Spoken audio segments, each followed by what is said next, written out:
that new guy that just started. I just had a conversation. He just told me his name like 10 minutes ago. That's Ron, right there. The new guy. Yeah, Ron yeah. Phillip. He's not new. He's been here for a long time. I just introduced myself like 10 minutes ago, and he said, "My name is Ron. Ron. Damn it. Yeah. I'm really bad with names, and it's embarrassing when you meet the new people and you tell them that. He's not new. I just keep trying to say it. It's Ron Phillips, and he's been here since before we were here. He's not new. You mean this morning? I got here a little late today. I mean months ago. He's been here for a very long time. Is he dressed different? Is he cut his hair different? No, he's the same every day. He's like clockwork. No, I think you're wrong on that one. Yeah. Wow. So, anyways, Ron. Damn it. Are we making that announcement today, or are we going to wait on that? I would wait. We're going to wait. Till Monday. We're really close. Yeah. It's going to happen. We just want to make sure we don't promise something that, it's going to be delayed 3 weeks. So we do have a major announcement coming up at 8 a.m. $1 million. Oh, crap. I wasn't supposed to say it, was I? Zip. We did announce a new show yesterday, though, that we can announce one thing. Yesterday on the Cartel Show, we announced that we will be, in fact, carrying the Chevy Chase show. No, we picked that up, right? It's actually TV show? No, because see, that would have to be entertaining in Chevy Chase. The 90s one, Yeah, it doesn't matter. No, it's Brandon Morse will be joining us. Starting. When is that starting? Monday? That's fine too. It starts Monday at noon Eastern. How do we calm him into that?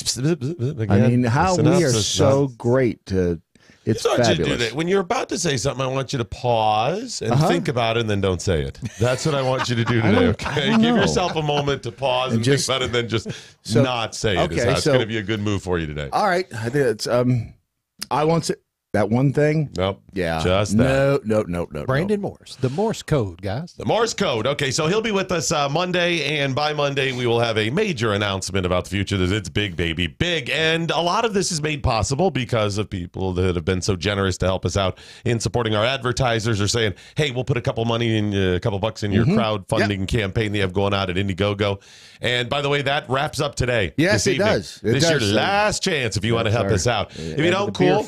We get it. We're still going to be here. We're going to do what we do. Those of you that have already, thank you so much for your generous support. And there'll be a tote bag in the mail for you very soon. And for those of you who did not give, bite me.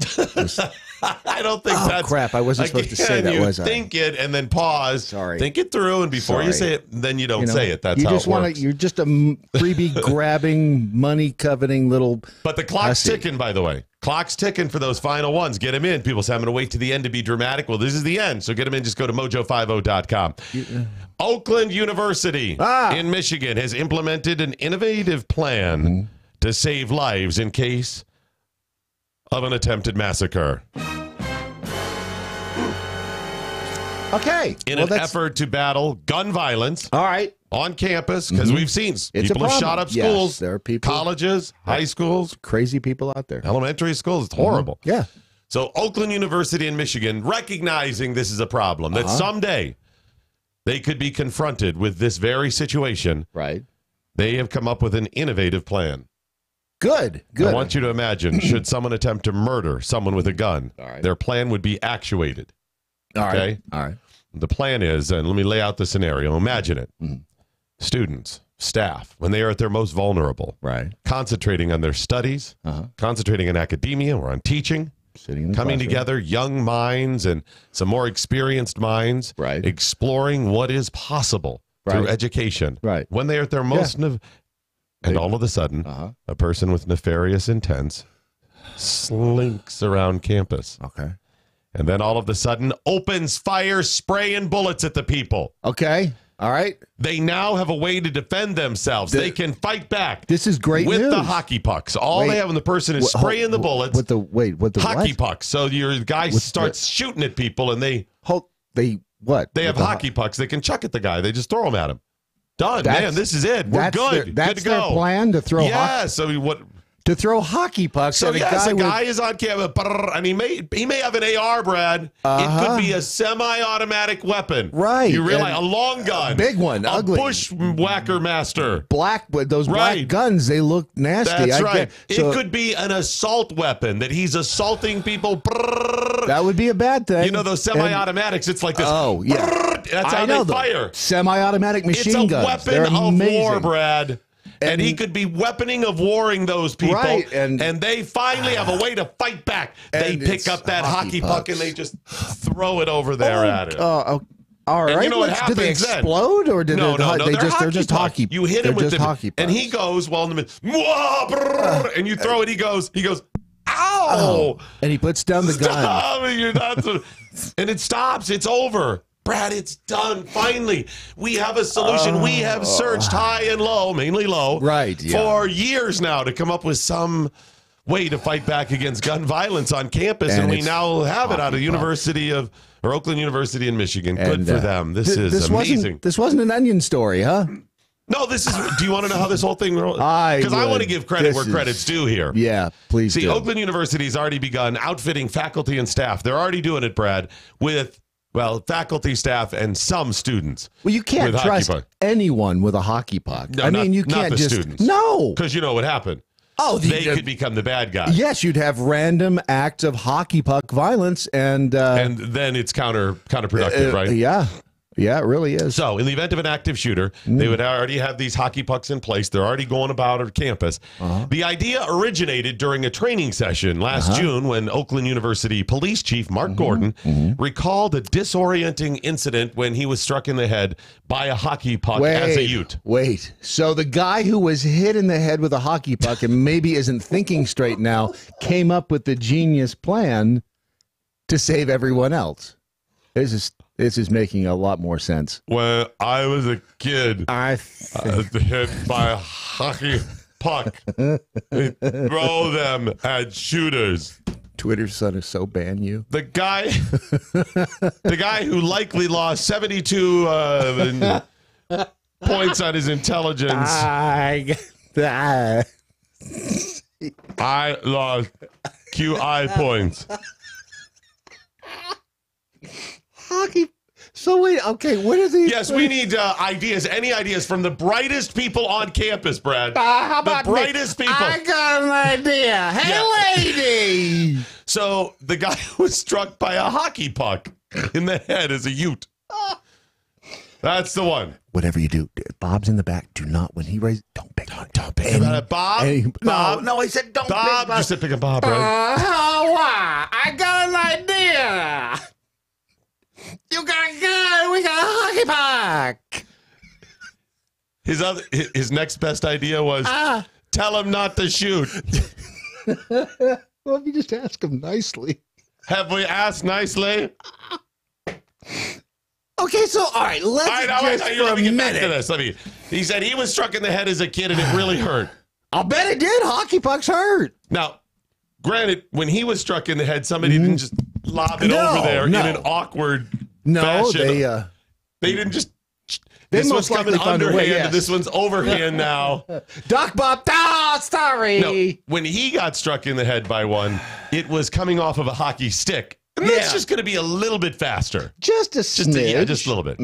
High stick in it there, baby. All right. And it was frozen, by the way. Also frozen, which makes it more hard. Gordon said that getting hit, quote, caused a fair amount of damage to me. Including my ability to make reasonable decisions. He said this was just kind of a spur-of-the-moment idea that seemed to have some merit to it, and it kind of caught on. So it was a spur-of-the-moment. It wasn't thought out or planned. Okay. All right. Now, he went on to say that in those situations, anything, if you're confronted with an active shooter situation, he said anything you can throw that's heavy and will cause damage is going to help you out. But the furniture, you throw the couch. Hey, come in, you throw the couch at him. Hey. You got to admit the couch would stop him.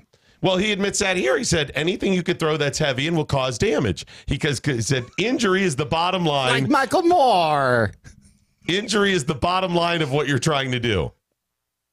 This is the police chief. He said so. Injury. So pay attention now. Okay. If you're in that situation, because if you had not heard any of this and you were in that situation and somebody'd come at you, you're thinking, man, I need out of this. How do I stop him? Something that does cause injury or something that doesn't cause him injury? I don't want to hurt him, but I want him to stop. Have we considered stop signs? That's a good idea. Throw that right up. You know, if you could have a stop sign, throw it like a ninja star. And he's like, what is this? It's a stop. Oh, it says stop. About the time it cuts off his head. So he admits anything that you could do that will cause damage because injury is the bottom line of what you're trying to do. So my question is, and this is, I know me, the uninformed, I haven't been through this program. I haven't interviewed them. Right. Why couldn't you just chuck something that's already there, like a book or your backpack or a pen or a stapler or a chair or a couch or another student or a ball cap or a baseball or literally anything that's around, anything, your computer. I'm not throwing my computer at somebody. Somebody else's computer that's there. Yeah, I'll grab your laptop and throw it at him. Anything that's there, couldn't you, in that scenario, and then you wouldn't have to go around and out. See, when you're talking about throwing everything else at the perp, right? See, you don't have to outfit everybody with everything else. Everything else is already there. It's already outfitted.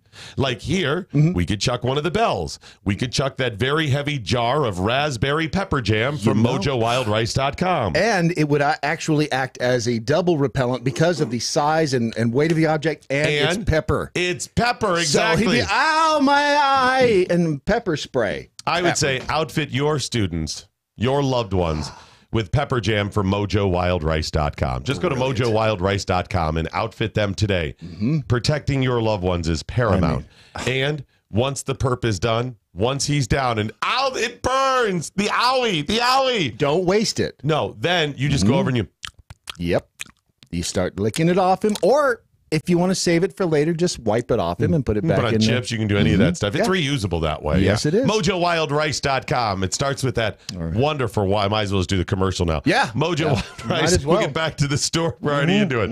MoJoWildRice.com. It starts with that wild rice from the Northwoods of Minnesota and all of their other edible memories. Try it today. MoJoWildRice.com. You're going to love it. As both a floor wax and a dessert topping. As both a wonderful meal for your family and an active shooter repellent. It really, I mean, maybe you just don't love your family enough to buy them anything. I do. I buy lots of the stuff. I mean, people who will give a crap about their family will go to MoJoWildRice.com and they will buy things like the raspberry pepper jam and the rice. Back to Police Chief Mark Gordon from Oakland University. Back to him.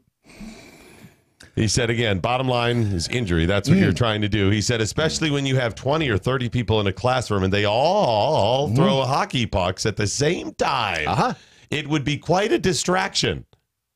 Dad, look at all those people throwing hockey pucks at me. So, Brad, imagine, again, you're in this unfortunate situation of being held up in a classroom with somebody who's coming in trying to murder all of you. And you think, okay, what am I trying to accomplish here? Is distraction what you're trying to accomplish? That may be your only recourse at times, but is there a better option than distracting the shooter? Maybe stopping him. Maybe actually, putting him down. Maybe. How about ready? How about killing him? Yes, that would stop him. Stop that. For the most part, yeah. And that would also distract him. There are two things to do. You can either fight or take off. Fight or flight. I've got to. All I have to do is outrun you in that instance. Yes. So I'm not. I can do that. But the fight and kill him. Right, He's trying to kill you, so kill him. So fight or flight. If you can't flight because you're locked into it, because part of the problem, they say there's usually one door into a classroom, and if he's standing in the doorway, you can't get out. Right? Wow, they're doing that wrong. If there's only one door, if there's only one way into a classroom, they're doing it wrong. Okay, and even if there's two and he's in the hallway, you can't get out. So your other option would be to fight. So I'm thinking maybe if you had a weapon other than a hockey puck, that would be. But that's just me. The average hockey puck, just FYI, at maximum speed is doing 100 miles an hour from a hockey stick. A bullet, the slowest, is about 280 miles an hour. Is that faster? A bullet can tend, in most cases, to come flying at you faster than a hockey puck. I mean, you may get If you're really good, you wait until he shoots, boom, and then you throw a hockey puck and knock it the just bullet, knocks it right out of the air. bullet out of the air. Like ninja style. Yeah. And So do that you're for saying each they should one. give ninja training, hockey and ninja training.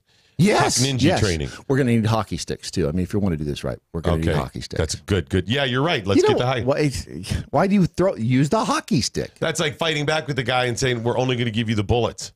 Right. They're no good you without need the gun. Yes. So we need the hockey pucks frozen. So those are the two things. So they went ahead and purchased a bunch of different hockey pucks and put them in place. Damn it, why don't we manufacture hockey pucks? Of course, the police chief, Mark Gordon, right, was hit in the head with a hockey puck. Lady. He can't cite any study that measures the effectiveness of his strategy. He cannot say nobody has ever determined if this will work. But you know why? But he hopes it will, quote, empower faculty and staff to have a plan, to have something to defend themselves rather than just freezing in place.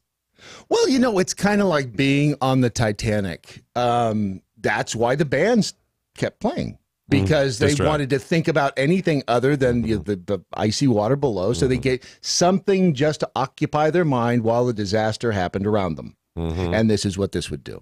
While you're busy looking for the hockey puck, if you're lucky, you'll get the in the back of the head and you'll be done. Tom DeCina from the American Association of University Professors, whatever that is. Wow, their Christmas party's amazing. He said, we thought, yeah, this is something we can do. That is a good idea. We can make these available at least to our members and a fair number of students as well. Not free, of course. No, we're going to sell them to them. They're going to make them available to a fair number of students as well.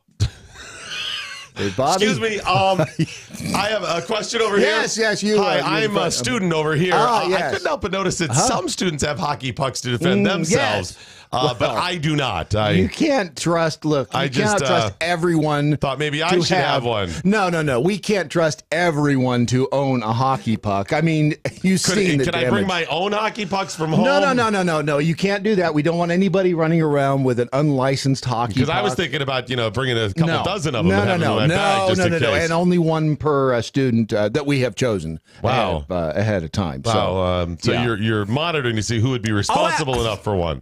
You think? And how would you monitor who should get one or not? We're going to have to do background check on you. Yes, we're going to have to do a background check on you. Make sure that you haven't done anything stupid with a hockey puck in the past. Okay, so I just go ahead, you do a quick background check, and I get my hockey puck that day. No. There's a licensing fee for the hockey puck after that. And then you have to decide, do you want this open carry hockey puck? I see. Or do you want this concealed hockey puck? But he said, yeah, this is something a fair number of students could have as well. He said the hockey puck fits really well into your briefcase or backpack. He said it doesn't roll around. No, because it has that flat surface. You know what else does not roll around? Wait a minute. No, yes, it does. You tried to fool me. What? If it's on its edge. It does. It rolls. Well, you have to lay it flat then, yeah. Oh. You know what else does not roll around in your backpack or briefcase? A gun. Yeah, that's true. That's right. That's absolutely not a pistol. No, something like that doesn't roll around there. Doesn't roll around. He said to give yourself time as a group in a classroom to rush the gunman and get your hands on the gun and to take it away. That's the purpose of the Excuse me, you with the gun. Now, hold on one moment. Quick meeting, everybody. We're going to rush this guy. But we need to distract him first. Yes, what do we do? Okay, here's what I'm going to do. I'm going to chuck the puck. You rush him. Okay, and then just grab the gun right out of his hand. How about I chuck the puck and you rush him? That's one plan. You know that is he's an got option, a gun, right? That's a way to go. But I'm thinking, I chuck, you run. You're a little faster than me, and you're a little bigger. I am faster, but kind of a wall, a bullet stopper. My throwing arm is in much better shape than yours. I chuck, you run. But I've got two pucks, so I could chuck twice. That's what I'm thinking. And then you rush him. You just rush him right up there. All right, it's a plan. Are we ready? Or should we tell him to go? Don't worry about it, though, because he'll be distracted. Yes. Should we tell him? Okay, you can get back to it now. We're ready. Get back to it. We're going to chuck and then rush you. Stand by. Wow. So that's the plan. So they spent $2,500 to purchase 2,000 hockey pucks. Oakland University Student Congress approved an order of 1,000 more pucks to outfit some students. By the way, they keep stressing some students. Faculty, staff, and some students. Do you know who woke up this morning and went, yes! Hockey pucks are us? Hockey puck manufacturers of America. They might be behind this. Big Puck? I think Big Puck is behind this. Huge. This has their fingerprints all over it. Student Ryan Fox said, this is a matter of life and death, and that should be prioritized. It's a relatively easy fix to a problem that could be catastrophic. If it wasn't for hockey pucks. If it wasn't for the ineffectiveness of the puck versus a gun, it's a relatively simple fix. So, kind of just to summarize all of this, you have, let's say, let's call the shooter player A. Okay. And he has a projectile. He has something wants to throw at you, but he puts it into, let's say, a tool that shoots this thing out fast. Let's call it a bullet. Right. And he puts it in, let's call it a gun. So he's shooting a projectile at you, and you are actually taking another projectile and chucking at him. A much slower, less effective, right? But it does have more mass. I will give him the. All right, so you are choosing the inferior weapon, to fight back against the guy with the fast. So they're anti-gun because they say guns are dangerous, right? That's their ultimate. That's what they say, and they say violence is never the answer, whatever. But to defend yourself, it may be necessary at times. Hence the hockey pucks, right. And like you said, they're also choosing not a shield. No. They're choosing an offensive weapon, right? An offensive weapon. Yes. And that offensive weapon isn't a knife or a sword. It is a projectile, as you said. So they've chosen a less effective, similar type weapon. Yes. So their plan is to take a hockey puck to a gunfight. That is in summation, that is it in a nutshell. Which is appropriate for these people because they're obviously nuts. Right. They're what we call crazy. And so maybe, and I'm just going to throw this out there. Maybe I could get behind this hockey puck thing if they make some slight alterations. Okay. Are you right? Some changes in the plan. What if we redesign it? Because a lot of times you use a product and you got to kind of tailor it to your needs. Yeah. Right. So you get a panel of people together, engineers. I'm not an engineer, mind you. I'm just suggesting this, talking through it. Necessity is the mother of invention. Yes, it All is. right, we have a proposal for a hockey puck plan in place. All right, let's hear it. So let's make it more effective. I'm thinking we take the hockey puck. Yep. Okay, this hockey puck here, and we shrink it down a little bit. Shrink it down. Okay. Maybe the size of your fingertip or so. Okay. All right, it's going to have less mass. It will, but we make it go faster. Okay, less mass. Much faster. Okay, I got you. Much faster. Brilliant idea. I mean, exponentiate the speed. But how do we do that? We need something to propel it. Okay, there's going to be some sort of little mini explosion. Some sort of explosion. I mean, I don't think you could use a slingshot, but I'm talking go faster than that even. Okay, all right. So some sort of mini explosion, and we have that device. Back in the old West, they used to use gunpowder. Gunpowder. That's like that, it. Yes. Right? Yep. So now here's what I'm also suggesting as well. We change the material of the puck, and we make it like maybe metal. Oh, that's good. That's good. So little do more damage. Metal projects smaller, but it makes up for it in speed. Now, if you wanted to get really, you could get something that had a rifling effect too. Oh, so more accurate. And you're more accurate as well. So I'm just throwing this out there. What do you? Maybe we can do that. I don't. Then know. We're gonna have to launch a study into this, a committee, perhaps. How about some sort of blue ribbon commission that would lead to a task force? Give us 3 years. Give us 3 years. We'll have something. And a grant? For you. Oh, money. Adjust your mojo now. Thank you. I'm Mike Opelka from PureOpelka.com. Here's your 2-minute drill. Al Gore is a hypocrite, a big fat hypocrite. He's worth about $300 million. I think that's about $1 million a pound at this point.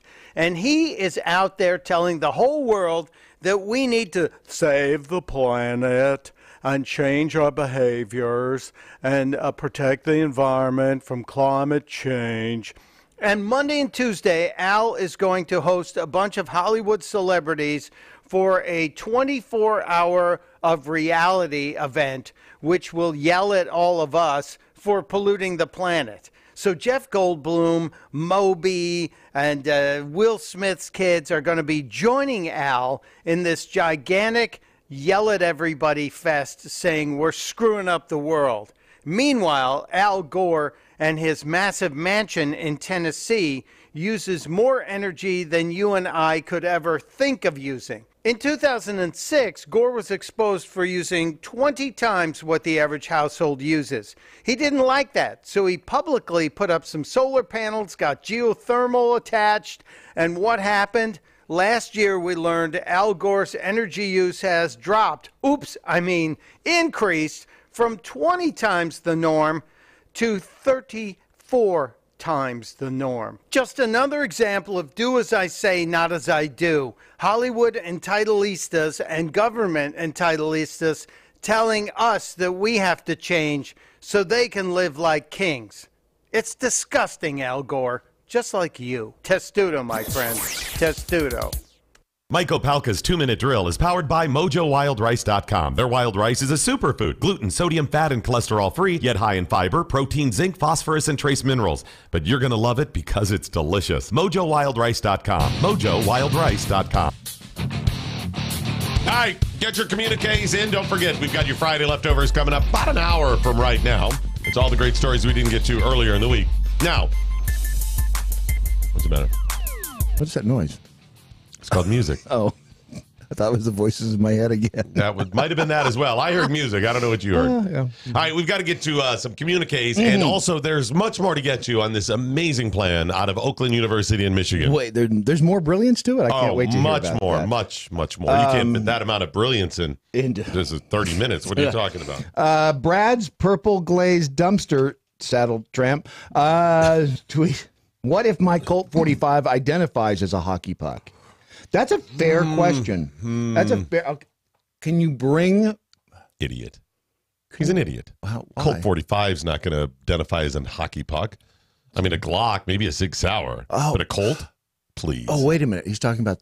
Oh, I thought he was talking about the beer. No, not like a beer. 40. He wasn't talking about his Colt 40. Okay. When he says his Colt 45, his 40. Because I was going to say, bring some PBR. You throw cans of PBR at him. I mean, that could be effective. Yeah. I mean, especially just effective as a hockey puck. When you throw it, if you can throw it with enough force or maybe hit another object before the shooter. The explosion. Or if it just gets that one pinhole and starts spraying out. Maybe he says, oh my gosh, they're throwing beer. They just want to have a beer with me. And he puts down the weapon and you get drunk. Love builds a bridge. Right. Thank you. Love and beer. And the more you drink, the bigger the bridge. Yeah. Mark. Mark. A low-speed hockey puck has more mass than a bullet flying incredibly fast. We've entered a universe where E equals MC squared is no longer applicable. I was told there would be no math this morning. It's more relativity. We didn't expect you to understand that. Student body vice president Brittany Kleinschmidt has now spoken. Question? Yes. Is she hot? I don't know. Why don't you look her up? Brittany Kleinschmidt. Brittany Kleinschmidt. Kleinschmidt. Brittany Kleinschmidt has spoken. She's the student body vice president. And I don't think you want somebody representing the student body that's not smoking hot. Again, Brittany, that's Brittany Kleinschmidt. No picture of her there. There's no picture of her there. That means no, she's not hot. You know, you're right. I think you're right. That's like where they do just the close-up of like their eye or something like that. It means they don't want you to see what's wrapped around that eye. Images. She's got nice eyes. Everything else around it's horrible. Nope. Told you. Nope.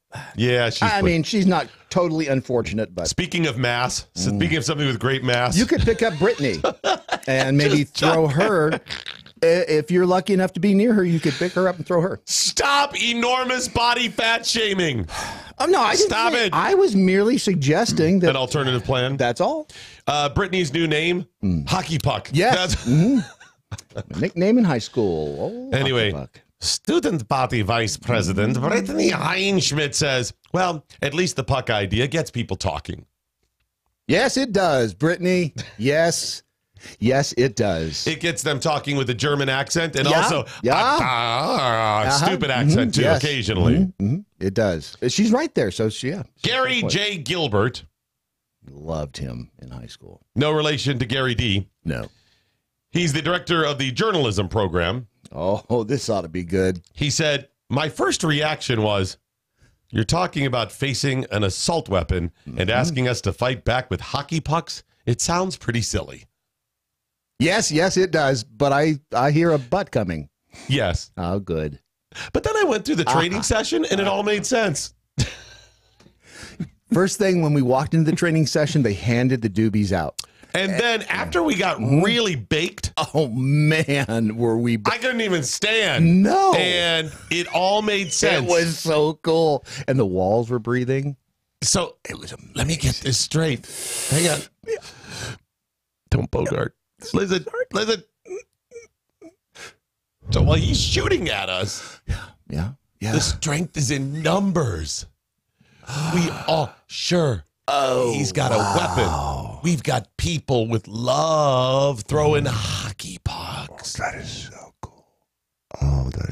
And you're telling me that we might be one molecule in the fingernail of a bigger entity or organism? Wow, mind blown. That is so. My first reaction was, you're talking about facing an assault weapon and asking us to fight back with hockey pucks. Sounded pretty silly. But then I went through the training session and it all made sense. Yes, it did. Everything is wonderful. You were so close, Gary. You were so close. Yeah. Your gut reaction was there. Yeah, and you didn't. And then this is a teachable moment. Yeah. This is a teachable moment. Now, you may recall Blue Mountain School District in Pennsylvania proposed arming students with buckets of rocks. So every classroom would have a bucket of rocks. That's stupid, though. Why? Rocks. Well, rocks come in varying shapes and sizes. So you might have get an inferior one. Yeah. Well, yes. I mean, what happens if you pick up the smaller rock and the person next to you gets the bigger rock? They obviously have an advantage. Good point. That's right. And they never described or explained or mandated a certain type of rock. No, they didn't. There are many types of rock. Can you imagine get something that's shale and it just starts flaking off in your hand? Yeah. You go to throw it and it crumbles in your hand. And how stupid do you feel? Throw a little rock powder at him, you're little dust, standing there sand. prone, and he's got the gun. I mean, he could, at that point, after you've thrown the shale, he could shoot you. Right, exactly. And he's like, wow, I was a little worried. What is that, shale? Yeah. Oh, wait a minute. Is that crystal? Is that quartz? Is that granite? Oh, wait. Okay, I'm going to go ahead and get the hell out of here, right? Yeah, and he turns and runs. Over in room 3C. Shale. I'm going down there. Oh, he's going to invite all of his serial killer buddies to show up over at the shale. That's why on my door I put we have granite rocks. Yes, yeah. You know, that's a come on, break in. The people that have the shale. Come on, that's bitches, break in. I got granite. Protected by granite. That's Good right. point. And then, of course, there was the high school that proposed putting multiple buckets in every room filled with all kinds of things from Home Depot. Yes. And I have to hand it to the Home Depot lobby. The marketing guy at Home Depot or their PR firm. Brilliant. And by the way, PR firm and marketing guy, if you deny it was your idea, you should be fired. Yes. Because it should be your idea. Yes. And if you didn't come up with it and you heard one school was going to do this, you should have kind of somber-like appeared on as many media outlets saying, yes, it's a tragic thing, but we here at Home Depot are willing to do whatever we can to help students who are facing gun violence. Absolutely. Who worry about that. Yes. We are hoping and helping to do all we can to put their mind at ease for a small low fee of purchasing a gun full of supply or a bucket full of supplies at Home Depot. But if you use promo code SHOOTER, you will get 10% off and we'll even give you extra rewards points. Oh, that's really good. So, So you're donating buckets then, Home Depot, filled with supplies? Oh, hell no. Do you know how many schools there are? We go broke doing that. No, they're going to buy them. They're going to buy them. So here's my plan. We'll donate 10 buckets. This hockey puck thing's silly. It's ridiculous. I don't know. But I have an idea. If it stops one shooter. If it makes people think they could stop just one sugar. If it makes just one person believe they could stop just one shooter. Yes. Isn't it worth it?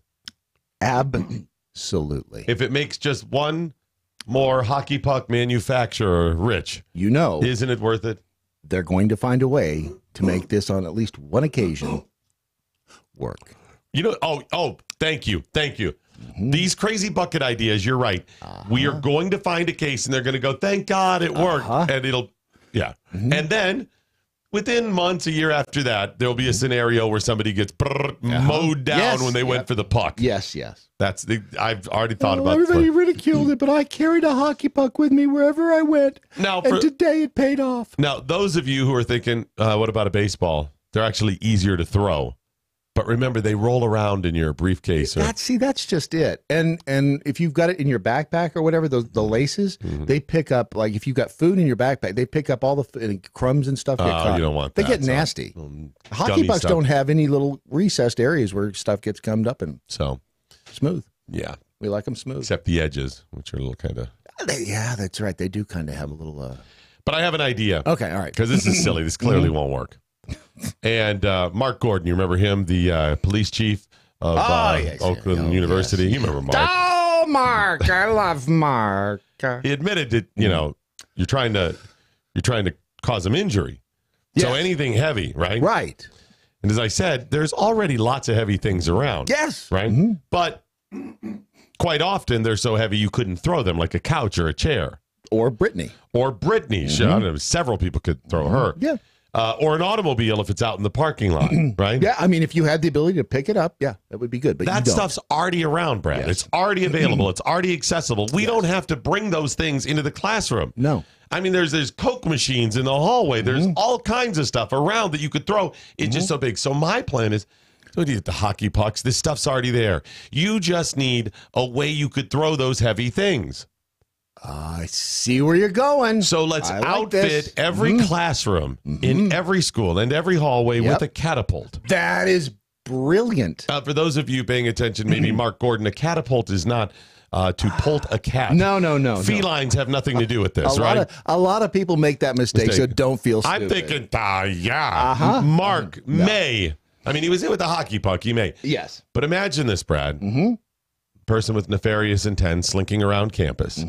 They bust into that classroom with maybe an assault weapon. Yeah, they could have one. And you see him.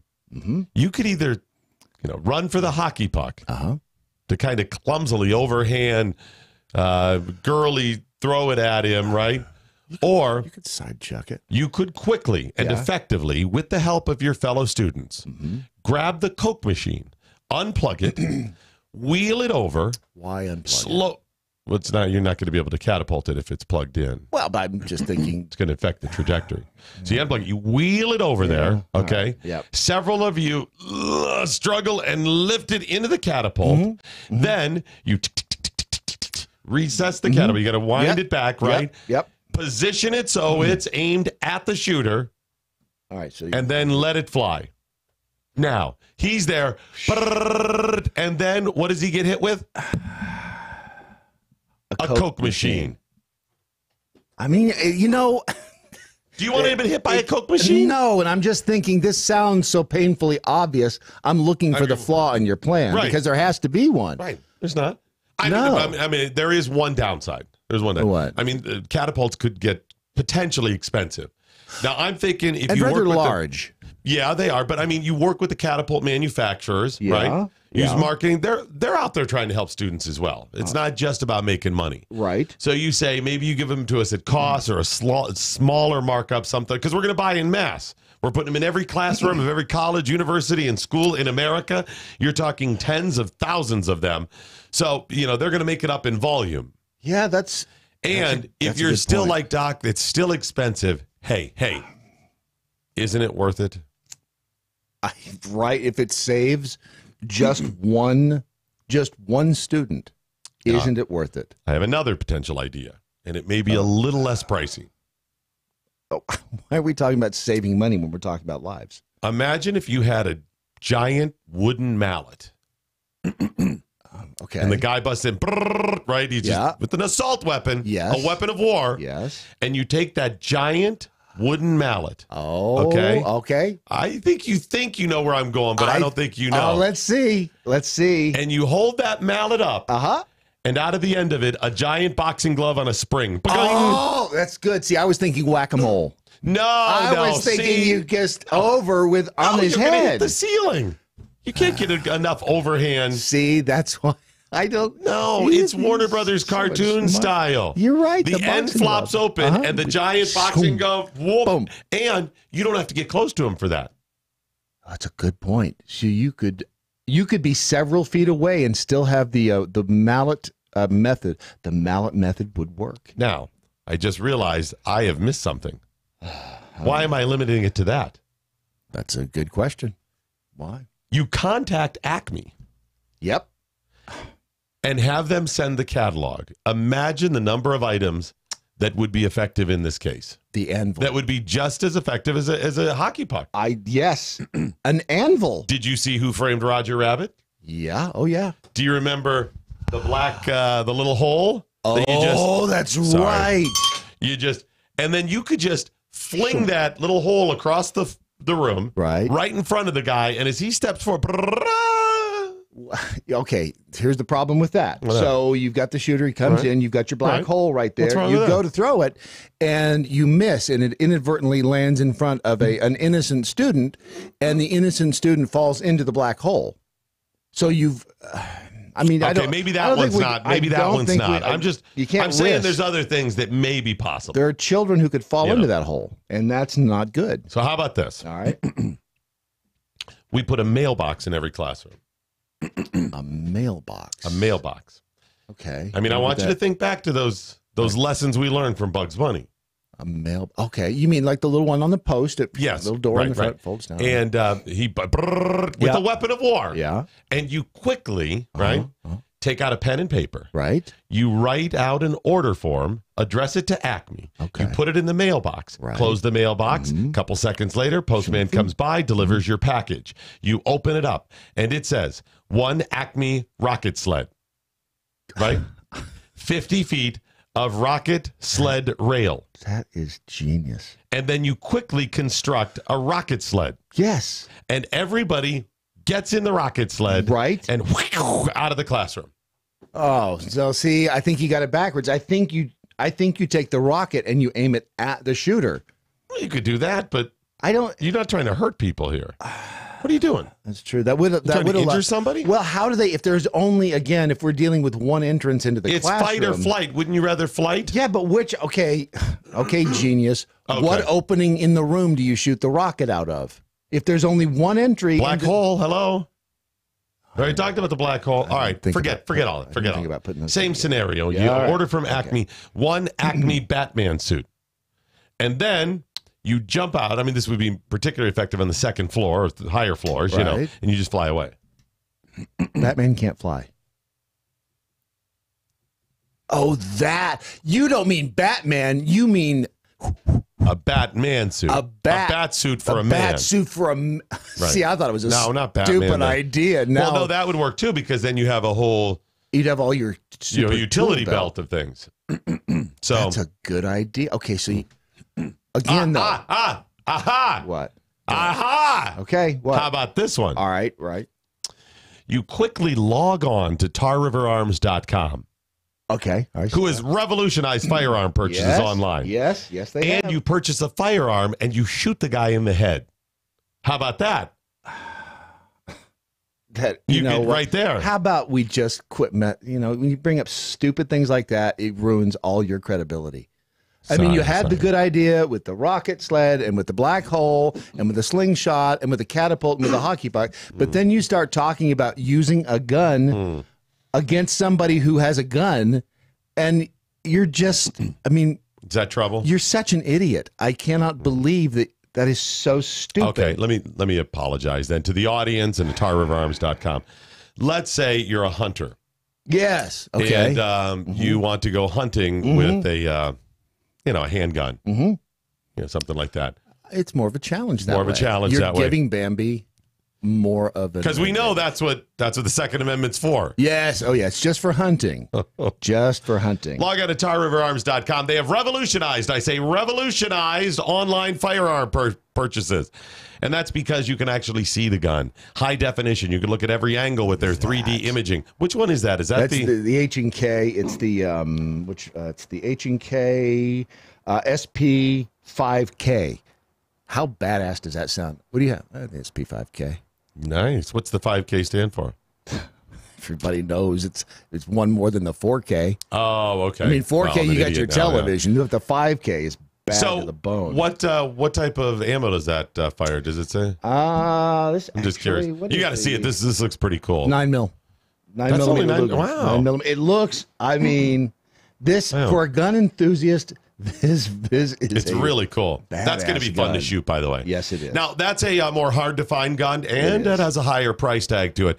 You're getting into the few $1,000s. Now, a lot of the firearms at TarRiverArms.com has a price point of, $400 or $500, somewhere in that range. This one is what, like $2,700? This is $2,700. It's normally priced at $3,000, so you're saving $300. Plus, it comes with the 6-groove right-hand twist. Oh, not the 5. No. And I mean, this is kind of a little inside baseball, but if you've ever been downtown and had the 6-groove right-hand twist, this is better. When it comes from H&K and Tar River Arms, it's just better. Oh, okay. It is so much better, and a 30-round magazine. Oh, okay. So yeah, and if you price this elsewhere, it's literally going to be hundreds of dollars more. So they're saving you the money. Remember, when you deal with Tar River Arms, quite often there is no transfer fee and there's no shipping price. I think this one there is a bit of a transfer fee that they think, but they still take some of it off. They give you a discount until Friday. If you use coupon code MoJo50, you get free shipping and a $25 gift card for broker fees until this Friday, until today. So really, if you're thinking about getting a gun, this is it. Do it today. At least go to their website and take a look around so we can kick their website traffic up, and then we can con them into another week of advertising, which is exactly good. Look, people are at least going there. They may not be purchasing. So TarRiverArms.com. That's our job. Get you to the website. What you do after that is on you. I keep logging on all afternoon, all evening. They know that's you. I clear cookies. Oh, then they don't know it's you. You're right. TarRiverArms.com. Check it out today. And, of course, they have a much more reasonable or everyday purchase price of hundreds, $400 or $500. And all of those that I've taken a look at are going to save you $75, $100, that range. And, by the way, TJ Toppin did answer your question. What's that? What does the 5K stand for? 5 kills. Care to make it 6? Sorry, I challenged you on that, sir. That's right. TarRiverArms.com. Check them out today. All right, we should probably get to some communiques. Well, hey, this is kind of a visual one, so I'm going to show it to you because this is the training session at Oakland University's campus. It's Wile E. Coyote with a catapult and a giant rock on it. This is the defective model, though, because it actually falls over onto Wile E. Coyote. So. No, it worked properly. Was Wile E. Coyote the good guy or the bad guy? Oh, that's good. It's a smart catapult. Wait a minute. Okay. He can determine who the good guy and bad guy. He never said, get me the non-smart catapult, and that was his mistake. True. And what if, just think about for just a second, you don't have the catapults for the students. You put a bait catapult. Oh! Decoy. Boom. So he's like, I was going to shoot this bitch up, but look at the catapult. And he goes to use and what happens to it? Boom. That's right. It falls on his... And the candy machine hits him. Nice. This is, man, you got to get up pretty early in the morning. That idiot. If you're going to get up early, you've really got to get up early. He's going for the catapult. He's going for the catapult. He's going to do it. Oh, he just walked around it once. No, he's smelling it again. He's smelling. You can see, look at that. Oh, he's cocking it. He's cocking the catapult. Oh, he's gonna do it. Yeah. Do you cock a catapult? Technically, you do if you're doing it right. Up top. Oh, yeah, that's right. All right. That's right. All right, you want to share some communiques? It's at Doc Thompson Show, at Real Brad Staggs. You can also comment in the MoJo 50 chat room on MeWe.com. I'm just disgusted because these people are all pretty much just making fun of the suggestions that we've come up with. We just give a bunch of brilliant ideas on how to stop massacres from happening. MoJo, and wait, okay, let me just say too. Straw. That's so stupid. Oh, the assault straw. You don't like that? It only kills turtles. Oh, how many times have you seen a turtle come into a school with a semi-automatic weapon? Maybe you still have him on hand just in case Mitch McConnell ever breaks in and starts shooting the bitch up. I'm here to shoot you up. Right. See what I'm saying? So you take the possibility. That's right. That's all I'm saying. Good point. I hadn't even considered that. Again, that's why you sit over there. That's it. And I sit over here. Okay. Yeah. Let's see. The rest of the Sheldon Kwiatkowski says, meanwhile, the more elitist Ivy League universities will issue golf balls to their students of privilege. Well, because it's a white sport, too. You ever got, okay, remember hockey's a white sport. The woman who got hit with the golf ball in the head, popped her eye right out. Remember that a few weeks ago? Oh, that's right. That's a good point. Don't tell me that a golf ball won't do some damage. You talk to that woman. I'm just saying. So don't you have to have the golf club, though?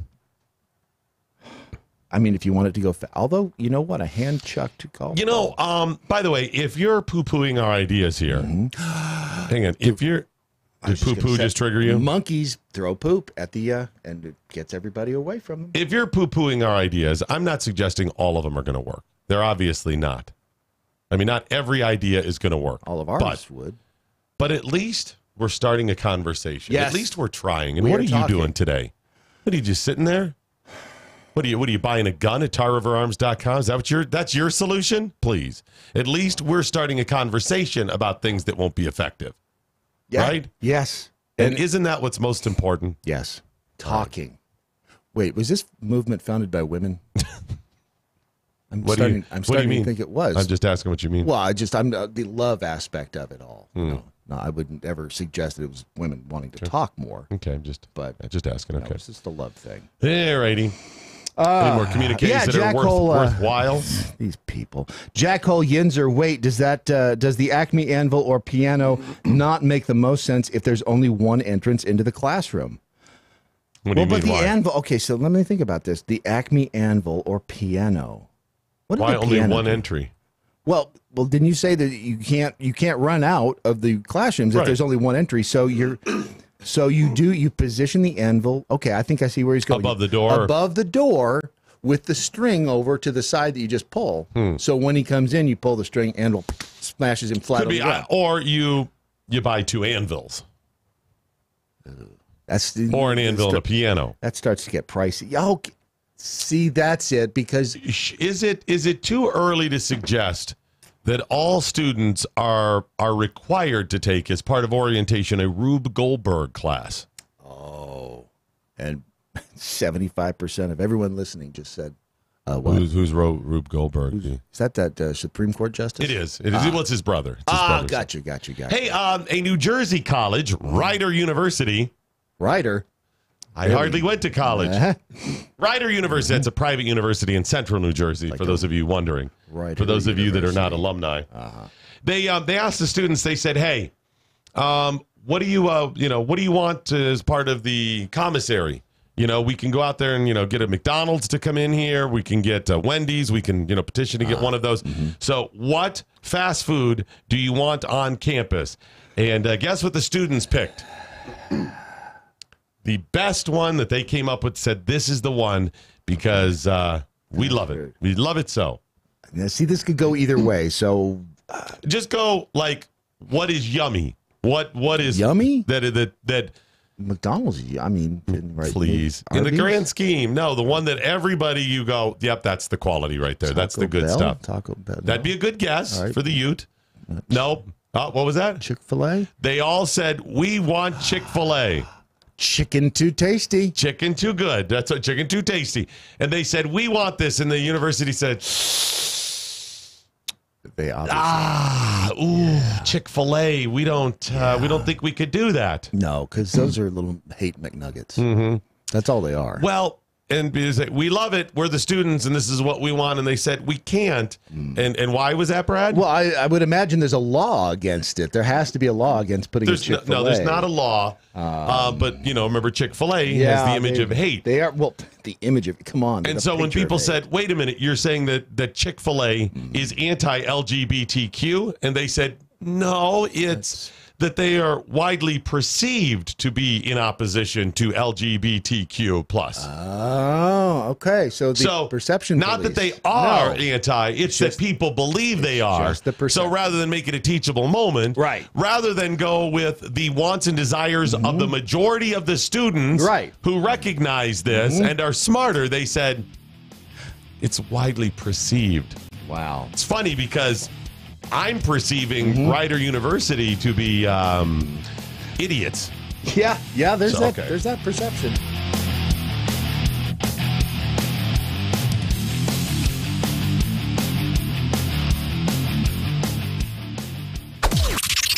This is the seditious, rabble-rousing, liberty-loving, home of fun, entertaining, and compelling talk.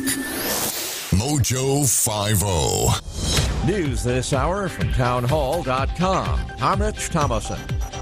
President Trump in Argentina at the G20 summit, set to meet with Chinese President Xi Jinping for talks about the ongoing U.S.-China trade disputes. Ahead of this weekend's dinner meeting between the two leaders, the White House is holding out hope that the trade dispute can be resolved. The president said there is a good possibility that we can make a deal, and he is open to it. But economic advisor Larry Kudlow also warns China against trying to wait out the president. He's perfectly happy to stand on his tariff policies. Over the last year, the two countries have levied a series of tariffs on hundreds of billions of dollars of each other's imports. Greg Clugston, Washington. A deputy U.S. Marshal serving a felony arrest warrant shot and killed outside a house in Tucson.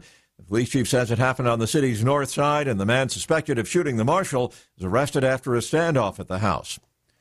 House Republicans poised to push through a new year-end tax bill before they lose the majority. It's a measure that Texas Republican Pete Sessions says builds on the success of last year's tax bill. The market is rising, wages are being paid that increase, and the opportunity for all Americans is bright again. Democrat James McGovern. If that were the case, I think the election results in November would have been much different. Even if it passes the House, as expected, the bill faces an uphill battle in the Senate, where it needs help from Democrats to pass. Capitol Hill correspondent Wally Hines.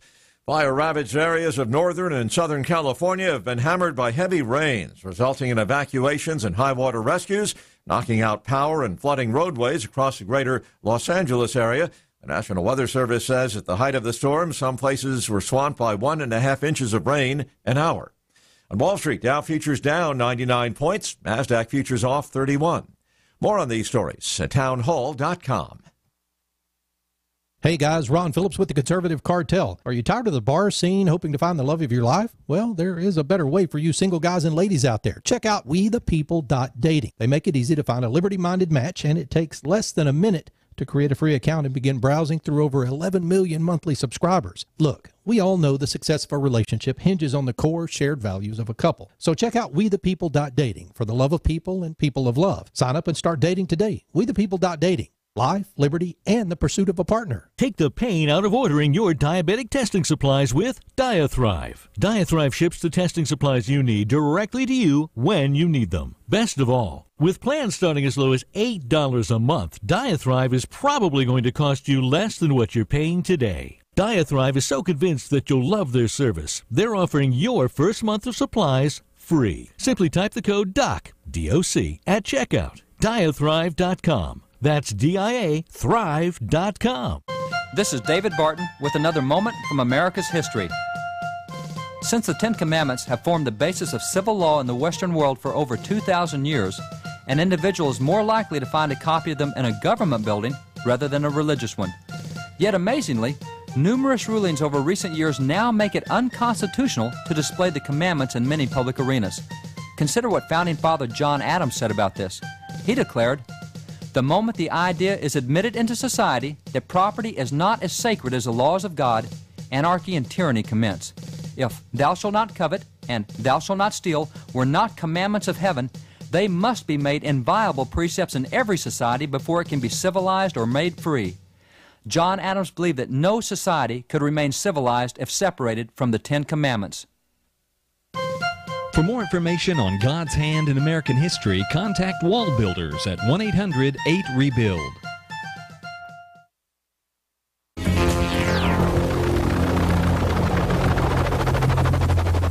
The mothership has landed. All right, you have just hours left. If you want to help us out and donate to our crowdfunding campaign at Indiegogo, just go to mojo50.com and throw a couple of bucks in the kitty for us. $5, $10, $15 million, anything you want. Why would you want to throw money at a cat? Not that type of kitty. Oh. It's not that. It's the other type. Although, hey, if it's enough money, put it in the cat. I'll make sure to get it out. Yeah, we'll find a way. I can't promise the safety of the cat. I know how to get into a cat. All I'm saying. I'm leaving it right there. Hang on a second. At this moment, I'm going to pause and officially ring the bell. Yep, you're welcome. That one deserved a special bell ringing and announcement of the aforementioned bell. Yeah. All right. So anyways, just hours left if you want to donate. Can't, that's fine. We understand it.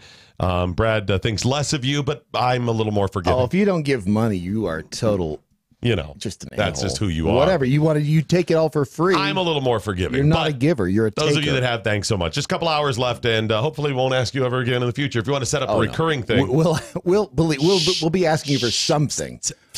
I'm just there. I said hopefully, so I have a way out of that. Okay, good. I didn't say we just wouldn't. Edit that part out, Ron. If you go to MoJo50.com, you can even set up reoccurring if you want to donate, $5 a month or something like that. That was not our idea. A couple people said, hey, I've been giving money to other platforms, like maybe $9.99 a month or something like that, $10 a month, but quality's not there. I don't want to support them anymore for whatever the reason. We'd like to give it to you. Okay, cool. That's wonderful. We'd love to help. Thank you. Yes, we've got some big things, and we truly do have a big announcement. We want to do it today. We just want to make sure we don't tell you something that gets delayed or whatever. Right. Coming up Monday, hopefully we'll have that announcement. Oh, it'll change your life. It will change your life. When you hear this, food will taste better. The sky will be bluer. You will have sex 4 to 5 times a week. I'm not alone. Not with a partner necessarily, but at least 4 to 5 times a week. Yeah. How does that differ from your regular routine? Well, that's a good point. Anyway, you can set those up for us, whatever, and we really appreciate it. And then Brandon Morris will be starting Monday. Yes, yeah, he will. So that's all good. So we do have some good stuff coming up. All right, also good stuff, Relief Factor, ReliefFactor.com. Relief Factor at ReliefFactor.com. Relief Factor is a factor that will give you relief. Watch what I'm doing. Watch what I'm doing. You're bending over. I don't want to watch that at all. I don't want to see that at all. Oh, you are able to bend over pain-free. I bent over and I picked up the bag of Relief Factor from under the Before Christmas Relief tree. Factor, Brad could not bend over without being in pain. So he rarely bent over and was almost always erect. Walking around erect, never bending over. Never. Do you know the struggle in life when you walk around always erect? It's not pleasant. I mean, never able to get relief from that. No, it is not. It is not pleasant. And Relief Factor saved me from a life of that. And I owe them a great deal. Does quite a bit of good for a lot of people. It's amazing. And the fact of the matter is I feel good about not supporting Big Pharma.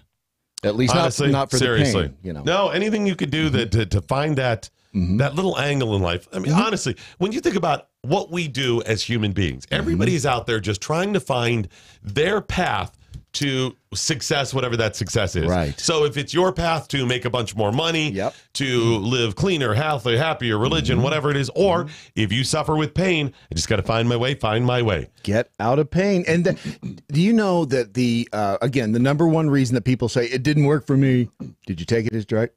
No. Did you take the no? So just follow the directions. Yeah, if you follow the directions, if you take it, truly, not hyperbole, it could literally change your life. A lot of times people give you statistics and they'll say 14, so many people, percentage, dot, whatever gives you.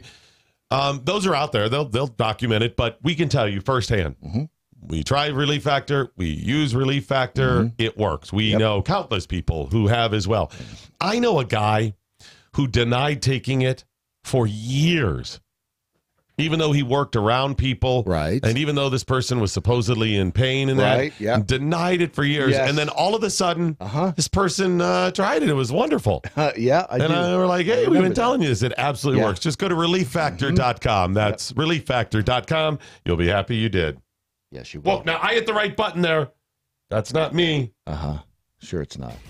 There it is. We've scoured news platforms and agencies around the globe for today's most profound news headlines. Presenting them now, here's Brad Staggs. We're using an iPad from 1874. Here are your headlines. They're profound, and they are brought to you, in part, by ReliefFactor.com. Time for... What are you doing? Time for a California wildfire update. I know they mentioned it in the news, but listen to this. Hail, thunder, lightning, and tornadoes forecast for California. Tornadoes. The atmosphere is more favorable for these stronger thunderstorms, according to the National Weather Service. Because of the fires? The stronger thunderstorms will lead to more extreme conditions, including the chance of an isolated tornado. The main concern is flooding and debris flow. And I think he did mention it in the top of the hour news. And we were watching it on the monitor. This is so funny. So this morning we're watching the news and looking at all, and we're like, oh look, there's a bunch of rain and there's flooding in California potentially because of the rain. And Brad and I are watching the water cascade, but the sound was off, and we're like, why are they showing that? It's water. It's not a huge flood. Oh, the water is. Why is the water black? Is it the lighting? Is it oil? It's all the ash. It's the ash, and that's what is happening out there. It's washing. I mean, imagine your house is burned down. You are in a tent on your property, and it starts raining like this, and it literally, there are stories of people's tents, the entire gone. I mean, talk about getting kicked in the teeth. Can we try to take a positive note on this? Can we just look at the positive side of it? People are resilient, especially Kimberly. That was a good one. Junior high. That the rain is washing all the problems away. It's just cleaning it up. It's just washing all the dirt and ash away. It's going to be clean. You don't have to vacuum it up. You know what it'd be like trying to vacuum all that stuff up? That's a good point. Because here I am out there with the vacuum cleaner, and then it gets clogged, and I'm like, I really need a shop vac. So you go and buy the shop vac for hours. That's a good point. And then what happens? Yeah. Just as you get your property all cleaned off of the ash, what happens? Another fire. Or a little wind comes by. And blows. Then your neighbor's out there, and then you're like, get your ash on your property. Yeah, that's true. And he's like, talk about my ash. What about your ash? And look at the ash on your wife. And pretty soon a hockey puck gets exchanged. And the whole thing. And look, the rain just goes, no, neighbors. Yeah. No. Just gentle rain. Just wash all of your troubles away. Just sit there and listen to the rhythm of the rain. Look how clean the property is. Yes, it is. And now you're ready to rebuild. Yeah. It's the circle of life, Brad. It really is. You're not talking about a washing machine, are you? You mean on the Friday leftovers? I don't know. What you got? A man suspected of money laundering. I was going to do that. No, I'm kidding. Go ahead. After $400,000 was found in his washing machine. Money laundering and washing machine. You might be a bit too literal on that. Yeah, I think so. Okay. They found as they were searching the man's house on suspicion of money laundering, they did in fact, the authorities in Western Amsterdam did in fact find $400,000 in the washing machine, which we have to advise is not a smart place to hide money that you perhaps are, laundering through your drug dealership. Now, you can use a washing machine to launder money, to make it cleaner. Yes, you can. And you can use it to also get rid of its criminal past or where you got it. Because let's say you rob a bank and it's all new, clean, crisp bills and whatever else. Yes. As we learned in the television show Ozark. Yes. You can actually put it in there to make them all crinkly and a little bit worn and whatnot. Didn't they put like a shoe in there with them? It just kind of beats them up a little bit. I know I do. I know Mom does. I wouldn't know anything about that. I read that somewhere once. Asking for a friend. Mummies in incredible condition. Billy? Mummy? No. These are mummies. And it's Billy Moomy anyways. Yes, it really is. You mean like the people wrapped in and then swaddling put in the cloth in a manger? No, that's a different one. Sarcophagi? Yes, sarcophagi. Okay. They've been found in a 3,500 because a 35-year-old mummy is just stupid. That is. A 3,500-year-old Egyptian tomb. It is the tomb of Al-Asasif. Oh, Al-Asasif. That guy was prolific. He did a lot of squats. He worked out. It's the Al-Asasif necropolis in the ancient city of Thebes. Or is it Thebes? The sarcophagus did, in fact, have This is a new one they found? This is in the 17th dynasty, between 1580 and 1550 BCE. I found one from the 18th dynasty. What's BCE? Is that before BC? Seriously, you don't know? BCE? Ron? Wow. He doesn't know what it is either. What does BC stand for? Before Christ. BCE is before Christ, Egypt. Okay. No, Egypt started the original calendars. That's the... So wait a minute. Why is there BCE before? I mean, if it's still BC, what's the difference? Because they had a different calendar. They just wanted to have their name in the time reference? No, that's just... that was their original calendar, and everybody else was on BC. Are you suggesting that the Egyptians are media whores when it comes Actually, that's not what it means. What are you doing, Rob? What are you doing? He was on the fence. Boy, I was struggling. I was like, can I say it? No, he was on the fence. I about had him convinced. What is it? What is it, Rob? Before common error. Yeah, that's right. Before common errors? Error. Exactly. Error. Yeah. Like in baseball? Like error? No, error. Errors? Like before this time. Before the common era. Before common error.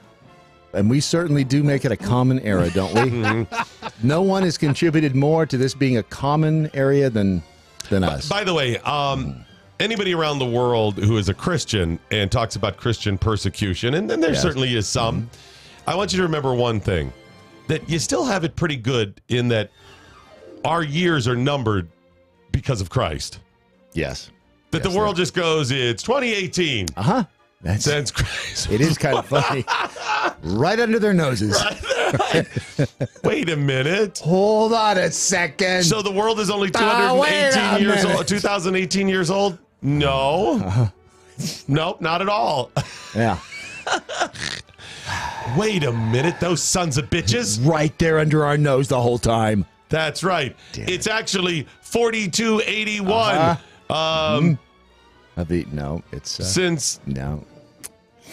What'd you do? What happened back? Nothing happened then. You got that guy from the other religion.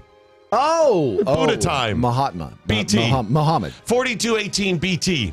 Buddha time. Buddha time. Can't touch this. By the way, if you're wondering who it was that they found in these sarcophagi, still on that? Who was buried in the Rishi coffin is unclear. Was it Grant? I'm just thinking it was Rishi. If it's his coffin, I mean, who's buried in Grant's tomb, like you said. Anyway, if you want to see some really hot mummies, and let me tell you, they're hot. Do you know that somewhere somebody is, I mean, the people who like shoes, people who like feet. Somebody's got a mummy thing. Somebody has a mummy thing somewhere. It's like, oh man, I'd like to crawl into that sarcophagus. I'm so normal. Is that a MILF? Mummy, I'd like, yeah, could be. Could be. Speaking of MILFing, a woman who offered sex in return for takeaway food went on a racist rant. Couple of questions before we even get going. Yes. Was the food hot? The food was most likely hot. I think that our perp, however, went to Oakland University. She does share some similar... you could throw her at somebody with an assault weapon. Yeah. Well, you couldn't lift her, but it would be effective if you could catapult her. Ooh. Now, Kelly Fielding went on a racist rant when fried chicken staff turned down her offer of sex in returon for free food. See, here's the thing. You want to offer up an inducement that people actually want. Right. Ain't nobody want that. No. You want that? So now, if she said, hey, if you give me chicken, I'll give you sex with my hot friend, you're okay. Then you may have something there. No. And by the way, they did give her food. Just to get her to go away? Just to get her to go away. Okay, see, there's a different inducement. I'm going to sit here, maybe even naked. How much to get you to go away? Oh, that's good. That's good. Maybe a number one with fries.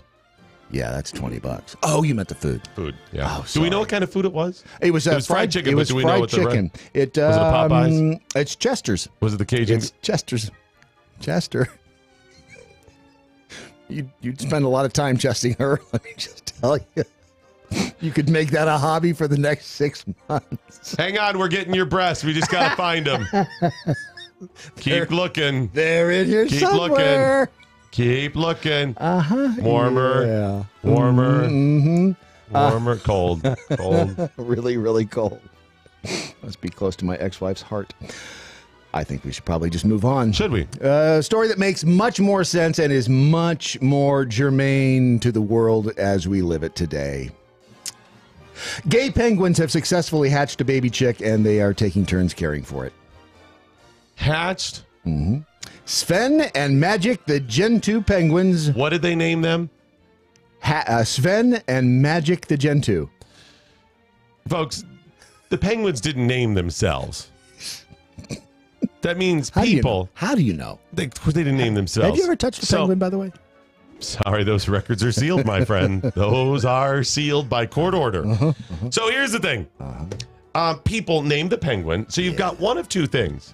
Either straight people named the penguins. Sven and Magic the Gen 2. Or gay people named the penguins. Sven and Magic the Gentoo. If straight people named them, they said these penguins are fabulous. Yep. We need to give them homotype sexual names, and those names would be Sven and Magic the Gentoo. Or gay people are like, they're fabulous. We've got to, either way, it's a failure for guys. Seriously, this is. Well, but they have they hatched this baby penguin. Magic the Gentoo. They began to Magic the Gentoo and Sven. They began to build a little nest of pebbles, and the aquarium staff noticed them hanging out together, and so they gave them this the real egg, and they hatched it, and they are currently in plans to choose draperies. How do they know they're gay? They're both boys. It doesn't mean they're gay. Well, here's the thing. They recognize... Just because they're raising a child together doesn't mean they're gay. She said, this is according to the aquarium chick, they recognize each other's signature calls and songs. Only bonded penguins will be able to successfully find their partner using their calls when they are separated. It's like being married. That's my wife. My wife. See? Did you say it's because they were hanging out together? Yes. I see you guys hanging out. I know. This is what I'm saying. I'm trying to make sure people don't. Not if there's anything wrong with that. I've slept with Doc Thompson. I'm not afraid. I am not afraid to admit it. Sometimes those records are sealed. Who's the big spoon? I think that's sometimes obvious. people can raise a child together even though they're not homotype sexual. Sometimes homotype sexuals will. Yeah. All right. Yep. These are penguins. That's all I'm saying. Can you imagine if the penguins are like, they think we're gay? You know what? They both, neither you can't one be of them, nice and just try to raise a child. Right. And just, I know. And it's like my buddy Brian when we went to look at an apartment together. Yeah, and people thought you were gay. I'm like, hey, we were going to go out to lunch and work together, and I was like, hey, in the way, I got to stop by and look at this apartment I'm going to rent. And he's like, yeah, I'll go with you, sure. So we're in there, and for some reason, maybe it was what I was wearing or how I was acting, the woman instantly thought we were looking together.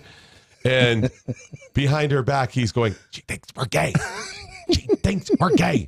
And I was like, what? She thinks we're gay. This is gold. So as soon as she turned around from that, I was like, I don't know, Bri. Should we put the bed over here?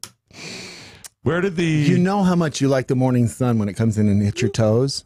I figure we can put the hooks and pulleys right over here. Now, excuse me, ma'am, how much weight will these ceilings hold? Because it's a swing. Just a pom-pom chair. That's all. Perhaps we just move along. I think we should. We're going to take a brief break from your profound headlines to tell you about our sponsor of this portion of the headlines. Which is? That's a good question. Take a guess. Don't phone it in. Just take a guess. I'm going to say The Rich Solution. Don't phone it in. Just take a guess. The Rich Solution. Take a guess. Don't phone it in. Is it Patriot Mobile? Patriot Mobile. No, it was the Rich Solution. Damn it. All you have to do is go to patriotmobile.com/doc, patriotmobile.com/doc, or therichsolution.com. Either one will get you to one of our sponsors that we hope that you'll patronize. Just buy something. It doesn't matter what you buy. Doesn't matter any Call of them. Patriot Mobile and say you want the supplement for better sex for women over 50. Just to mess with them. What are you guys doing? patriotmobile.com/doc. They got great deals on cell phones and cell service, and they have great coverage. You don't have to worry about that. Take our word for it.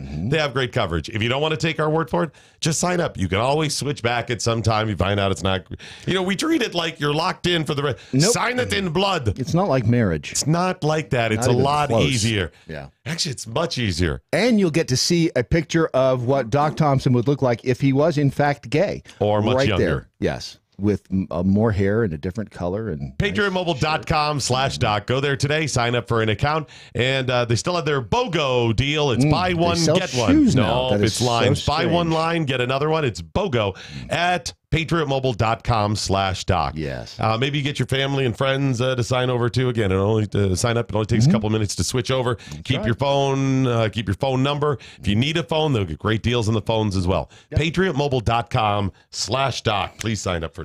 It is, in fact, Friday, November 30th, the last day of November. Man, they are just time flies when you are having fun. What about the 31st? There's no 31st in November. It's all. November only has 30 days. Unless it's leap year, of course, in which case it has 32. Okay. Don't forget. 24 days until Christmas. That's starting to sound real now. 33 days until next year and 700. No, it's 25 days till Christmas. It is 24 days until Christmas. 24 whole days. And then it'll be Christmas. Now you're talking whole days. That's a different scenario. Okay. Well, I just said if you want days. your loopholes, that's fine. Days. Technicalities and loopholes, fine. No, it's whole days. It's fine. No. Uh-huh. Whatever. 703 days until the most important election of our lifetime. 704, but okay. 703. It is a stay at home because you're well day. It's cut class day? Senior skip day? Is that what you're saying? Yeah, pretty much. Well, here's the thing. Take a day for you. You may work at a business where you think that they value you. You may every day be going in and putting in the extra effort. Building walls. Yes. Tearing walls down. I mean, you may work at sets. the Acme silo factory, let's say. Or the Acme swim lane factory. Could be either one. Either one of those. And you may think every day when you get there. You talking swim lanes and silos? Get rid of those. Don't do those. Crazy. We don't need swim lanes or silos. No. Wait a minute. We need swim lanes and silos. We do need both of them. And by the way, stay in your swim lane. No. Stay in your silo. That's right. What are you doing? Silos? You're building silos? We don't need silos. You may work at a ceramic mug factory. We're going all ceramic mugs. No, we're going paper cups now. And you now we're back to ceramic. That they now give we're a going to go to crap paper cups. Now we're going to Keurig. About you. And no mugs or cups. And they really don't give a crap hands. about you. So this is that we day. We really went on a tangent there. I think just giving...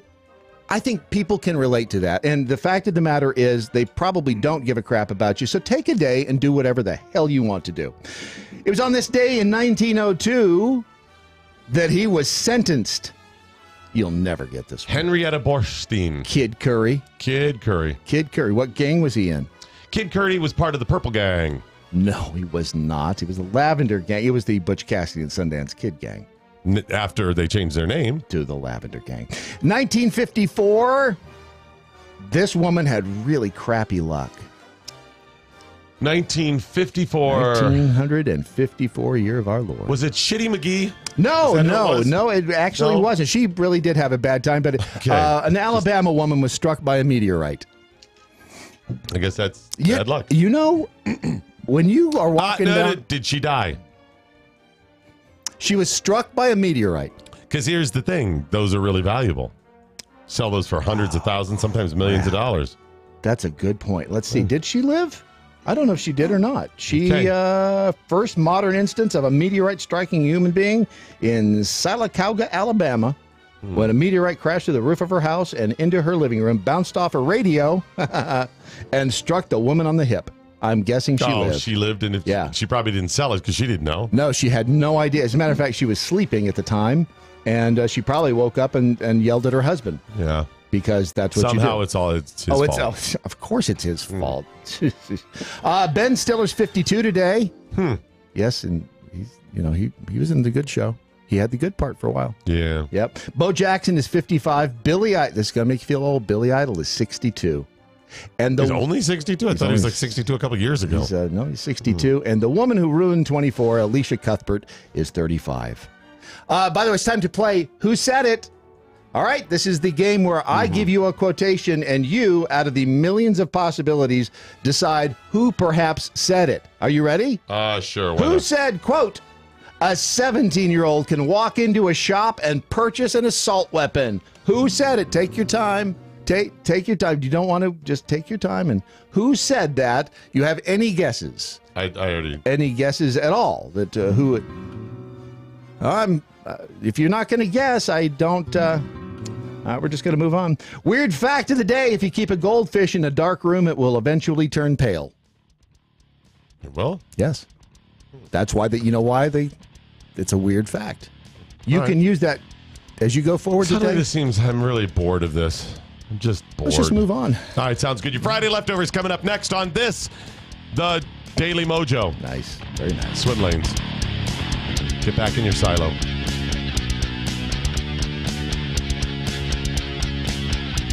Is America losing its millennials to socialism because of anti-America sentiment? According to the Foundation for Liberty and American Greatness, or FLAG, a nonprofit dedicated to providing high-quality civics education that informs students and families about the greatness of America and the power of the American dream, America may be losing the battle when it comes to convincing at least some millennials that America is great. In a recent survey of 1,078 millennials, which also included some between the ages of 14 to 21, results showed that 46% believe that America is not the greatest country in the world. The survey also showed that 38% don't agree that America has a history that we should be proud of. Additionally, 47% believe that the future should be driven by socialism and not capitalism. And sadly, 44% believe Obama had a bigger impact on America than George Washington. How did this happen? Schools are no longer as focused on teaching children about the history of the United States, and what is taught about America is typically a negative view of the country. Is it possible to win back our youth? If the FLAG philosophy is followed, then perhaps we can. FLAG teaches that America is the greatest country in the history of the world. American privilege is the real privilege we all share. If you're born in this country, you'll have won the lottery of life. America is about kicking butt, not kissing it. Patriotism and American values are under attack in America's classrooms, and high-quality civics education is the key to preserving freedom for generations to come. And that's today's Reality Check with Susan Knowles. Dating today with all the crazies out there has to be nuts. Yes, it really would. Wouldn't it be nice if there was a place you could go to find people who think like you do? Like me, like libertarians and conservatives? Right? There is. WeThePeople.dating. Amazing. What a genius idea. This is a site that you can go to if you're single and you are looking for somebody who you know you're going to think the same way, as for from a political freedom standpoint. If you want to date the right person for you, you'll find them in one place. WeThePeople.dating.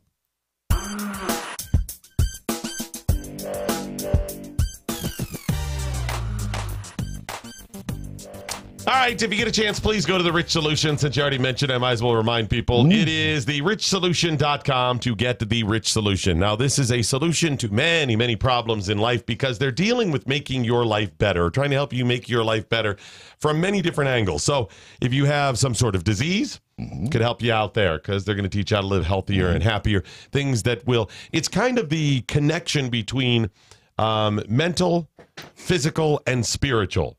Yes. That's really what they're talking about. Yes, it is. That's the so you can find an advantage into your life or for your life from any of their unique approaches. It all started with Gwen Rich, got cancer and then broke her neck. And had a bunch of what bad things have happened to you in your life that have qualified you to come up with ideas? Well, and then other problems with the family. Right. And just problem after problem. They're like, we've got to change our lives. We've got to approach this from a different angle.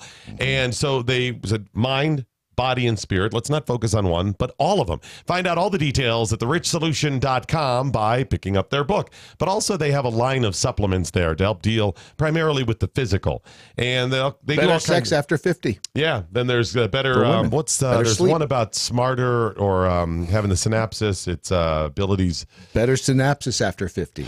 Geez, I can't remember what it is, but it's a whole line of supplements, and they work together, too. It's not about saying, I need to take this vitamin or that vitamin or whatever. It's combinations, the right doses, and high-quality ones as well. All the details at TheRichSolution.com. And now, Doc Thompson presents The Friday Leftovers. These are the great stories we did not get to earlier in the week, so we will get to them now. John Brugan is director of the St. Augustine Alligator Farm in St. Augustine. Is that in Florida? Florida, St. Augustine, Florida. Nice. He is the director of the St. Augustine Alligator Farm. Can't see anything going wrong with that. Yeah, I mean, it's a job, right? Yes, but it the is. fact that it's heading up your Friday leftovers, an alligator farm. Yeah. John said that as his co-workers, his workers, got to work to get the exhibit ready to open last Tuesday morning, right, they found something odd. First, they noticed lamps and signs were broken. Oh, somebody do that when we closed up last night. It's odd. Possible tornado. And then some other things were moved about and not in their proper order. They began to think maybe there had been a break-in. They noticed that a statue in the middle of the crocodile pond was knocked over. That happens to be a statue which can only be accessed by crossing the water. And there's no boats, so really it's just by swimming.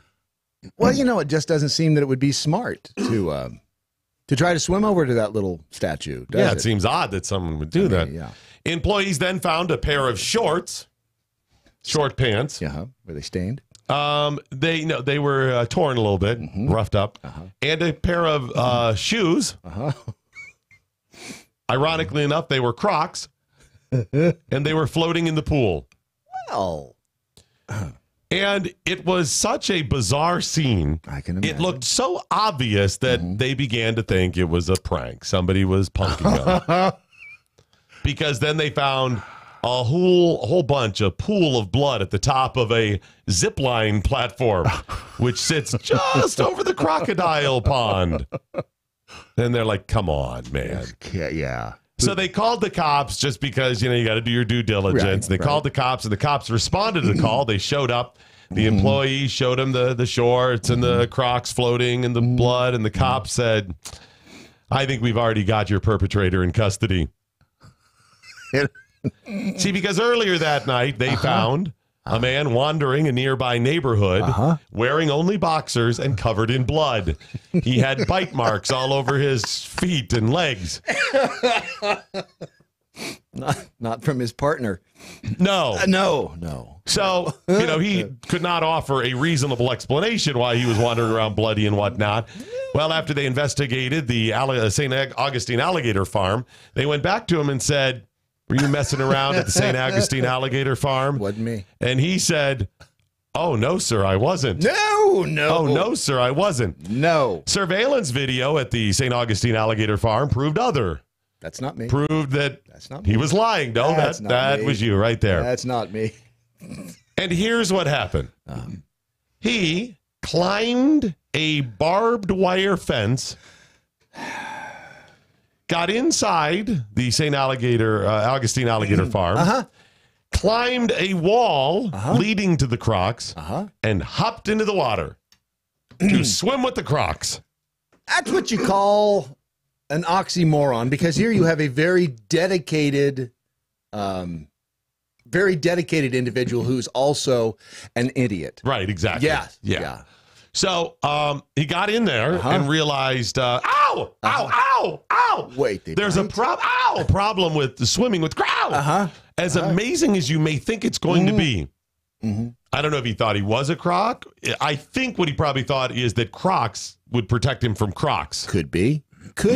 He may have identified as a Croc. Momentarily. There was some sort of Croc confusion. I know that. Yeah. I imagine at one point he's like, this is a Croc. Right. A Croc of Crocs. Because once he realized that, ow, this is painful. At some point he made it onto the little island, toppled the statue. And how he got back across. He was trying to climb onto the statue is most likely what he was trying to do. At some point he managed to get back across the water. And I don't know how he ended up atop of the platform. Maybe he figured he jumped. Is that what it was? He jumped from the ground 40 feet straight up, most likely. Maybe he thought he was going to use that to get out, whatever. But Well, you look for any way that you possibly can. He was arrested. What would his crime be there? I mean, other than breaking in. Okay. That's it, probably. He didn't steal it. Maybe destruction of property, because it's not really vandalism and destruction. Right. Yeah. That's if anything was seriously damaged. Yeah. So. Yeah. Pro criminal tip number 4714. Crocs do not protect you from Crocs. No, they don't. No, they don't. And it's also the primary reason why swimming with the crocodiles did not catch on nearly as well as swimming with the dolphins. Can only imagine over in the other pens, the gators are going, WTF, man. How come Max always gets the idiot? Look at this. How come he gets all the fun? Right. They never come into our pen. That meat blob just jumping right in with them. I don't know. I think we should kick Max. The Crocs are like this. Or the alligator's like, look at this guy. He's coming in. He's coming in. Damn it. Yeah. Yeah. It's the sitting in the airline seat and the hot chick walks down the aisle. Same thing. She's going to sit next to slab of meat's coming in. He's crawling the crocodiles. See. A woman called the Genesee County Sheriff and reported that her son had been kidnapped. She said she hadn't seen him in days. Then someone called and demanded $1,000 to free her son and his vehicle or else. $1,000. She said that someone had also called the son's father and asked him for $500. Or he would meet with a heinous fate. The sheriff met with the mom. They hatched a plan. They decided it was better to just pay the $1,000 than risk something happening to her son. It's only $1,000 after all. Isn't he worth that? Isn't he? They followed their instructions where they were to leave the money. They left the money, and then they checked the surveillance footage after the money was picked up. And they noticed something odd in the surveillance footage of the perp who picked up the money. Can you guess who picked up the money? I'm going to stab in the dark and say maybe their son picked up. Yeah, it was the son. Yeah. He himself picked up. At the point of a gun from the perp. No. It was in his car. He was by himself, and he drove off and spent the money. He was lying there. That's so odd that because he just doesn't seem like the lion type. No. Yeah, he was arrested. Yeah. What was his crime? Faking a kidnapping. That's a crime? Brad's scratching it off his list. Scratching it off the list. Asking for a friend? Just scratch it off the... Yes, that's a crime. It's filing a false police report, faking a kidnapping. There's probably multiple charges there. They may be able to get you on theft or acquiring money through nefarious purposes somehow. Well, wait a minute. It's not theft if they gave it to you. It's probably theft via deception. I don't know if that's a law, but boy, it sounds good, doesn't it? Every married man in America is guilty of that one. Every guy's going, Damn it. Paramedics responded to a call of an injury inside an Arizona Walmart.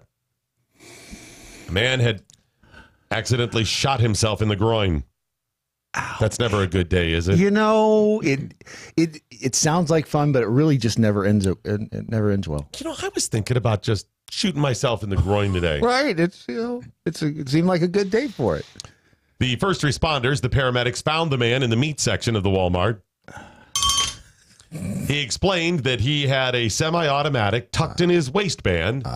It started to slip, and he grabbed it, and it discharged. The gun. The gun. Yeah. Yeah. I got nothing. Is there any solution to that? I would think that this is a guy who could benefit from a holster. A what? I'm sorry. Perhaps a holster designed to hold the weapon in such a way that it is both secure and not threatening to any part of your. It's not going to. Right. Nothing's going to pull on the trigger there. Yeah, generally. No. Cops filed a police report of unlawful discharge of a firearm, but it was believed to be accidental. No word yet if he's actually going to be charged. I would think that at that point, when they see you've shot yourself in the junk. If you weren't like planning to rob the place or something. Right, if you weren't planning to rob the place, they're just thinking, you know what, dude, you've kind of paid the penalty, so we're just letting you go. And good luck. Last May, a man who had just been released from jail tried to get a refund for stuff he had shoplifted at a Walmart. And when he got busted for just trying to return stuff he just shoplifted, he fled the store and attempted to leap over a fence. Aha! He did not leap over the fence. He leaped onto the fence. He didn't quite make it over and had to be treated for a bruised coin purse. A what? A bruised coin purse. Sack. Bag. Oh, my goodness. Scrotum. That would... scrotum. A bruised... That would be a bad day as well. A very bad day. To the point that it's bruised. Yeah. That would not be good. I had a friend who was a baseball catcher and took one in the junk? Yep. How'd that work out? He spent the weekend with an ice pack. It was not pleasant. So I can imagine landing on top of a fence. He's now an interior decorator. But he looks fabulous. See, like if you get hit there, then it makes you gay. Makes you gay. Well, everybody knows that. You didn't have to explain it. They're not simpletons. Jeez. On Thanksgiving, Lynn Phelps of Florida was feeling amorous, as we all are, filled with turkey, using all of those suggestive terms like shove it inside the cavity, stuff it in there, show me those giblets, Who doesn't begin to feel amorous on Thanksgiving? Keep it coming. So she was feeling amorous. So she peeked her head inside the bedroom where her beau was sleeping. And she informed him in a polite way of her romantic desires. Yeah. She gonna get some love. He explained that he was simply too tired. I mean, what with the wine and the, what's the stuff in Turkey? Tryptophan. You know. Yeah. Just too tired. Yeah. I understand your affections. I'm just a little sleepy. Therefore, I'm going to remain in bed asleep. Yeah. She attempted to persuade him by not so gently groping his genitals. That always works. Didn't in this case. It always works with you, not so much her beau. He again said that, I'm assuming in a very polite, proper way, that he was just too tired. Honey, I would And he went back to sleep.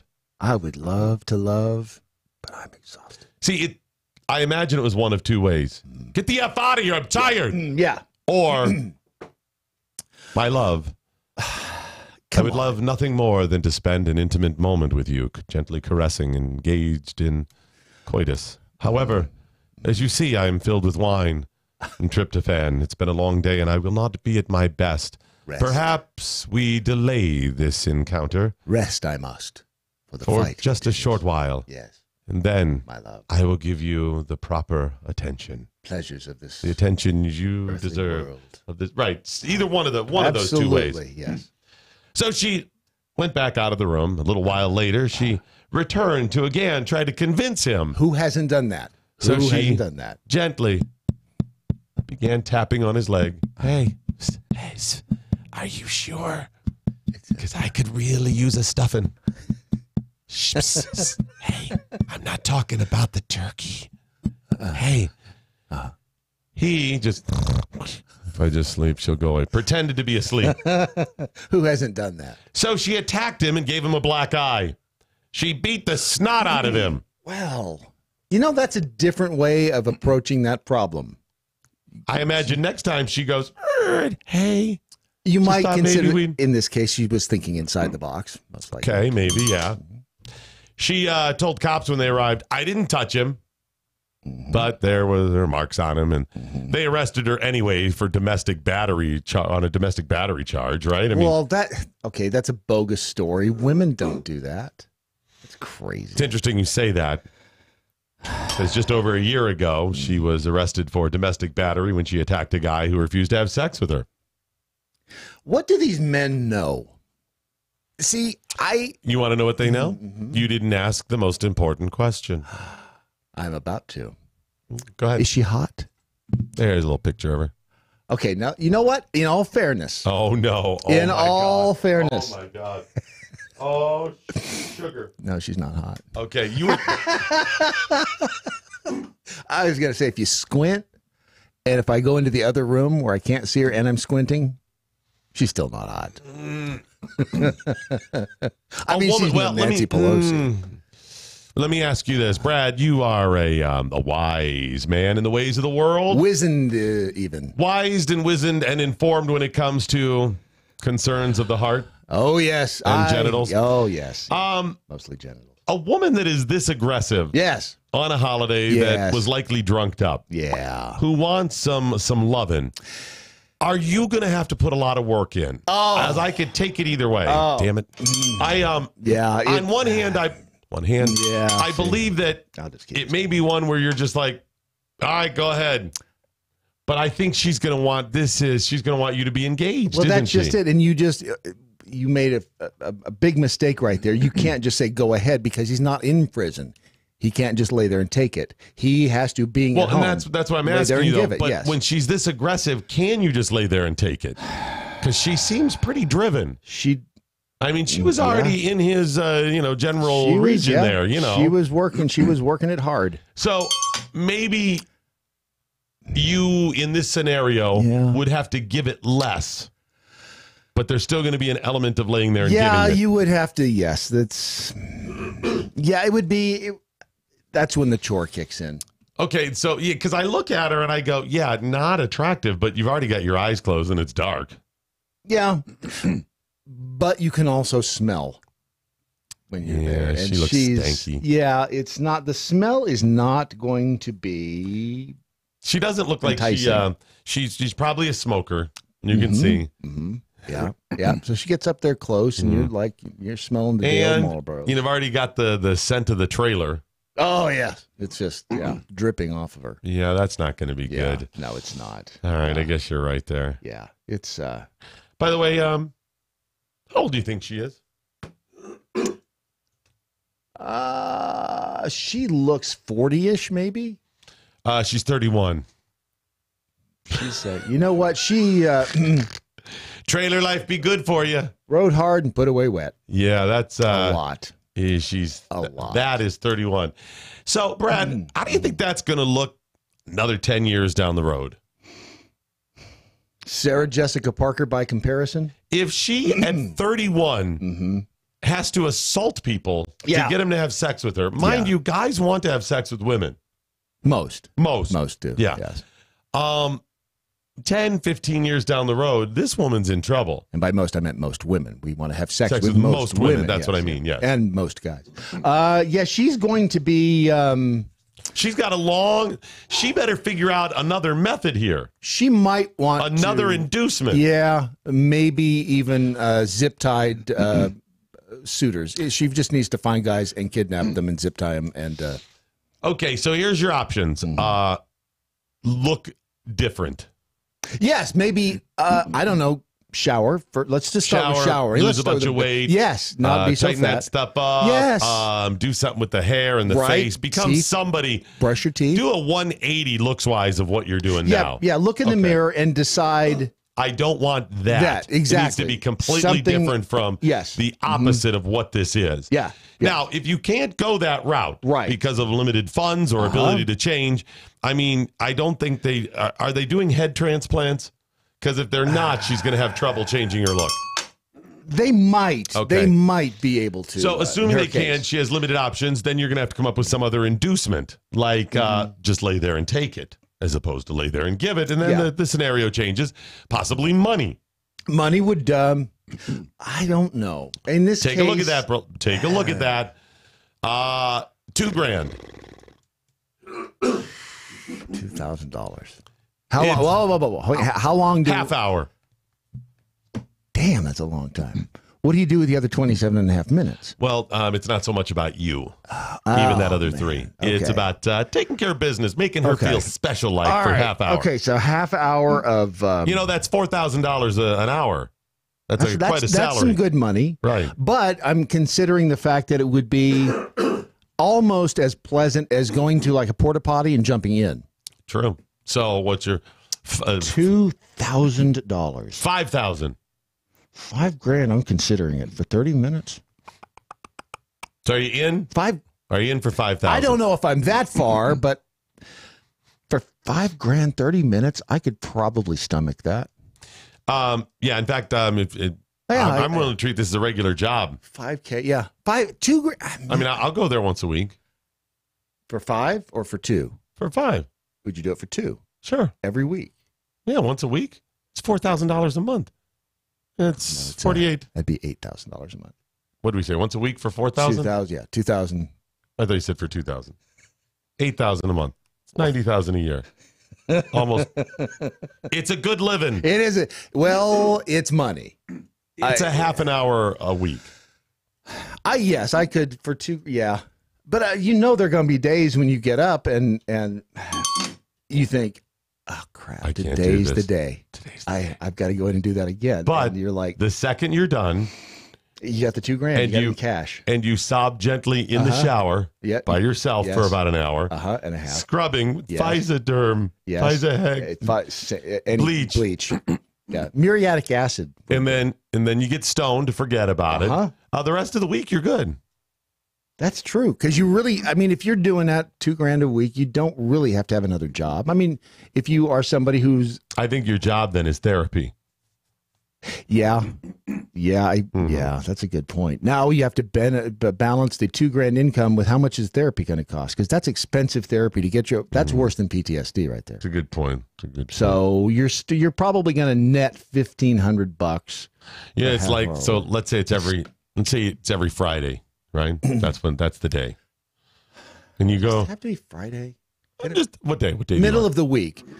Let's do it in the middle of the week. Like Wednesday? Is Wednesday yeah, good like for you? Wednesday, because then you actually look What time of forward the to day? the weekend. Oh, do you want to do it first thing or I think you last do thing? it first thing. Get it out of the You way. want to know why? Why? Because all day that's hanging over your head, right? That's true. Yeah, so first thing Wednesday morning. Get it up, you go get it and- over. yeah. Now, you're not going to sleep Tuesday night. Because No. here's how it goes. Ready? Thursday. Weekend ahead. Ready to go. Got some money in my pocket. Everything's good. Yeah. And you go through, Thursday, Friday, weekend, Saturday, Sunday. Everything's good. Wednesday's just a couple of days away. Yeah. It's Monday afternoon. Wednesday's coming. Tuesday, right? Yeah, that's true. You'd need to invest in forget-me-nows, too. Oh, yeah. Yeah. And it's Wednesday evening. It's over. Yeah. That's how it's going to go. Well, I spent a lot of time. And let's back to your Friday leftovers. An 18-year-old in Germany was returning from his successful driving test. Okay. When he, at his test, it was successful because he received his driver's license. I'm assuming he didn't Okay. hit anything. Yeah, successful driving test. He's driving home because he got his license. Yeah. And he got a speeding ticket on the way home. Laws are so strict in Germany that he's facing a pretty hefty punishment. He was clocked doing double the speed limit, what works out to about 60 miles per hour in a 30. Okay. He has already been formally banned from driving, will only get his license back after an expensive and lengthy retraining. Wow. He faces a €200 fine, 2 points on his license, and if it is restored, his probationary period as a new driver has been lengthened from 2 to 4 years. Wow, they are tough. He had his license for 49 minutes. Wow. They are tough. This from the same people who gave us the Autobahn? Yeah. And that's the reason the Autobahn's safe. Yeah, that's true. Yeah, you don't... Yeah, that's a good... Yeah. 49 minutes he had. This is absolutely something that would happen to me. I guarantee it. Got the light. Yeah. I guarantee. See, he may not look like me. I don't know what he looks like. But in his actions, this is my doppelganger. Okay, yeah. This is I don't know if there is such a thing that doesn't, doppelganger. Yes, Someone yeah. looks like everybody, you. Yeah, everybody has at least one twin. Right. So in his actions, this is me. I once got a speeding ticket going around the block. You're a cop magnet. I was parked in the bank. Remember the bank building I told you? Bank of America building where the guy gave out the money? Yep. Okay. There was a parking structure underneath the building. It was only accessible at one end of the building, and it was a one-way street. Okay? It's a side street. Right. So you had to go all the way around the back, so to speak, and then go down that side street. So I pull out of the front, and I'm like, got to go all the way around, go around. I get on that backside, right? Wind it up there. Yeah. And a little motorcycle cop pulls me over. Ticket. I'm in the company vehicle, just moving it around the back for him. Did you not say, do you know who I think I am? Because that would have only gotten me 2 tickets. So this guy is my doppelganger. Yeah. We'll call him a doppelganger. Okay. Yeah. In Germany. Man, they're tough. They're tough. All right, moving on to your Friday leftovers. The Clackamas, Oregon County Sheriff's Deputy. Clackamas? Clackamas County. Do you know it? Yep. Clackamas. Clackamas, Oregon County Sheriff's Deputy responded to a call about a theft in progress. He thought he spotted a suspect inside a parked Honda Accord, lying back in the seat, fully reclined, just hanging out, catching some Z's in the middle of a robbery, theft of automobiles. I mean, if he's right? Yeah. Theft in progress. At some point, the guy, when officers shined a light into the Honda, the driver sat up, quickly put it in gear, and took off. The suspect repeatedly blew through stop signs, crossed the center line, heading into traffic at a high rate of speed. They pursued. They threw down the spike strips at some point. All 4 tires punctured. Yep. He kept going. He's dedicated. And it seemed like at that moment that he managed to beat their spike strips, that he was home free, that nothing could stop him. No. And he probably was until he ran over himself. Wait, what? Until he ran himself. Logistically, you've got to give him very high marks.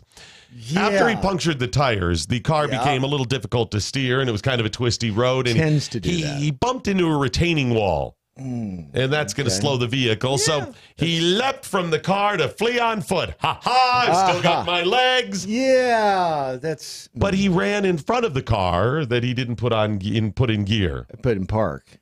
Or excuse me, put in park. Left it in gear, and it.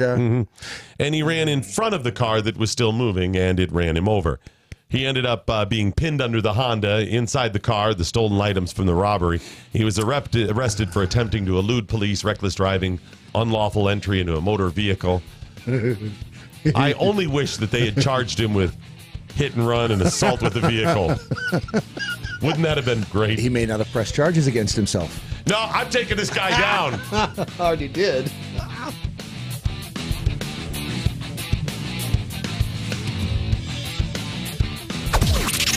This is the seditious, rabble-rousing, liberty-loving, home of fun, entertaining, and compelling talk. MoJo 50. News this hour from townhall.com. I'm Rich Thompson. President Trump in Argentina meeting with world leaders at the G20 summit. Tomorrow, he'll sit down with Chinese President Xi Jinping. White House economic advisor Larry Kudlow hoping the two sides can work out their trade differences. But if not, he says the president is willing to stick by his tariff policies. If things don't work out in this U.S.-China summit meeting, he will invoke another $267-some-odd billion in tariffs. One leader Mr. Trump will not be meeting with at the summit, Russia's Vladimir Putin. President Trump abruptly canceled the planned sit-down in light of the Russia-Ukraine standoff. And President Trump is tweeting about the special counsel's Russia probe after former Trump lawyer Michael Cohen pleaded guilty to lying to Congress about a proposed Trump real estate project in Russia. The president writes, lightly looked at doing a building somewhere in Russia, put up zero money, zero guarantees, and didn't do the project. Witch hunt. The Trump administration says Iran has been violating a UN ban on arms exports by sending all kinds of weapons to rebels in Afghanistan and Yemen. Brian Hook, the U.S. Special Representative for Iran. Since 2013, Iran has spent over $16 billion supporting their militias in Syria, Iraq, and in Yemen. Heavy rains and mudslides afflicting some of the very same California towns which only recently suffered through devastating and deadly wildfires, flooding, forcing evacuations, and a number of high water rescues. On Wall Street this morning, stock futures are in the red. Right now, Dow futures are down about 129 points. NASDAQ futures off 37, and S&P futures currently down 14 points. More on these stories at townhall.com.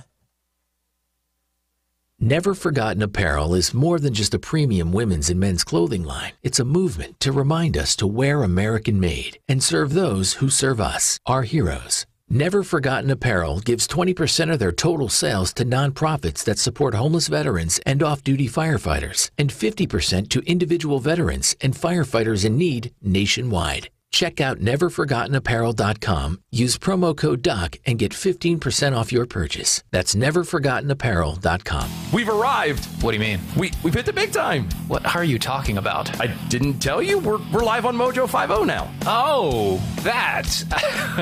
I could have sworn they were just pulling a fast one on us. Either that or someone at the top has had a mild stroke. Regardless, we now have to make a promo. Okay, well, that seems simple enough. How long does this have to be? I was told that we need to take about 60 seconds or so and tell everyone about ourselves. All right. I was born in a blizzard in the bleak hours of the morning in November. No, I don't think we need to go back quite that far. All right, then. I'm Steven. And I'm Dylan, and we're hosts of the Defenders of American Exceptionalism, or DOAE show for short. And we are live Wednesdays and Saturday nights at 9 p.m. Eastern on MoJo 50. We go through the politics of today and how it affects the culture and vice versa. And we try to bring it back to the Constitution and the principles above privilege. You know, I feel like there should be a shirt made with that on it. Yeah, we already have that. Oh, so don't forget to check us out. Defenders of American Exceptionalism live Wednesdays and Saturday nights, 9 p.m. Eastern on MoJo 50. It looks like you're losing. I am. Are you losing weight? I am losing. I've lost about 10 pounds. How are you doing it? It's a funny name, but I've done it with Riduzone. RIDUzone.com, and the stuff works. It's, you get into all that, the molecule this and the found in that. All I can tell you is it makes you feel full, and it keeps your mind off of wanting to overeat. And also boost your metabolism, Yes, so you're it does. burning more. Yeah, it Try it today. It's going to work for you like it's worked for Brad and countless other people. RidUZone.com. RIDU Zone.com.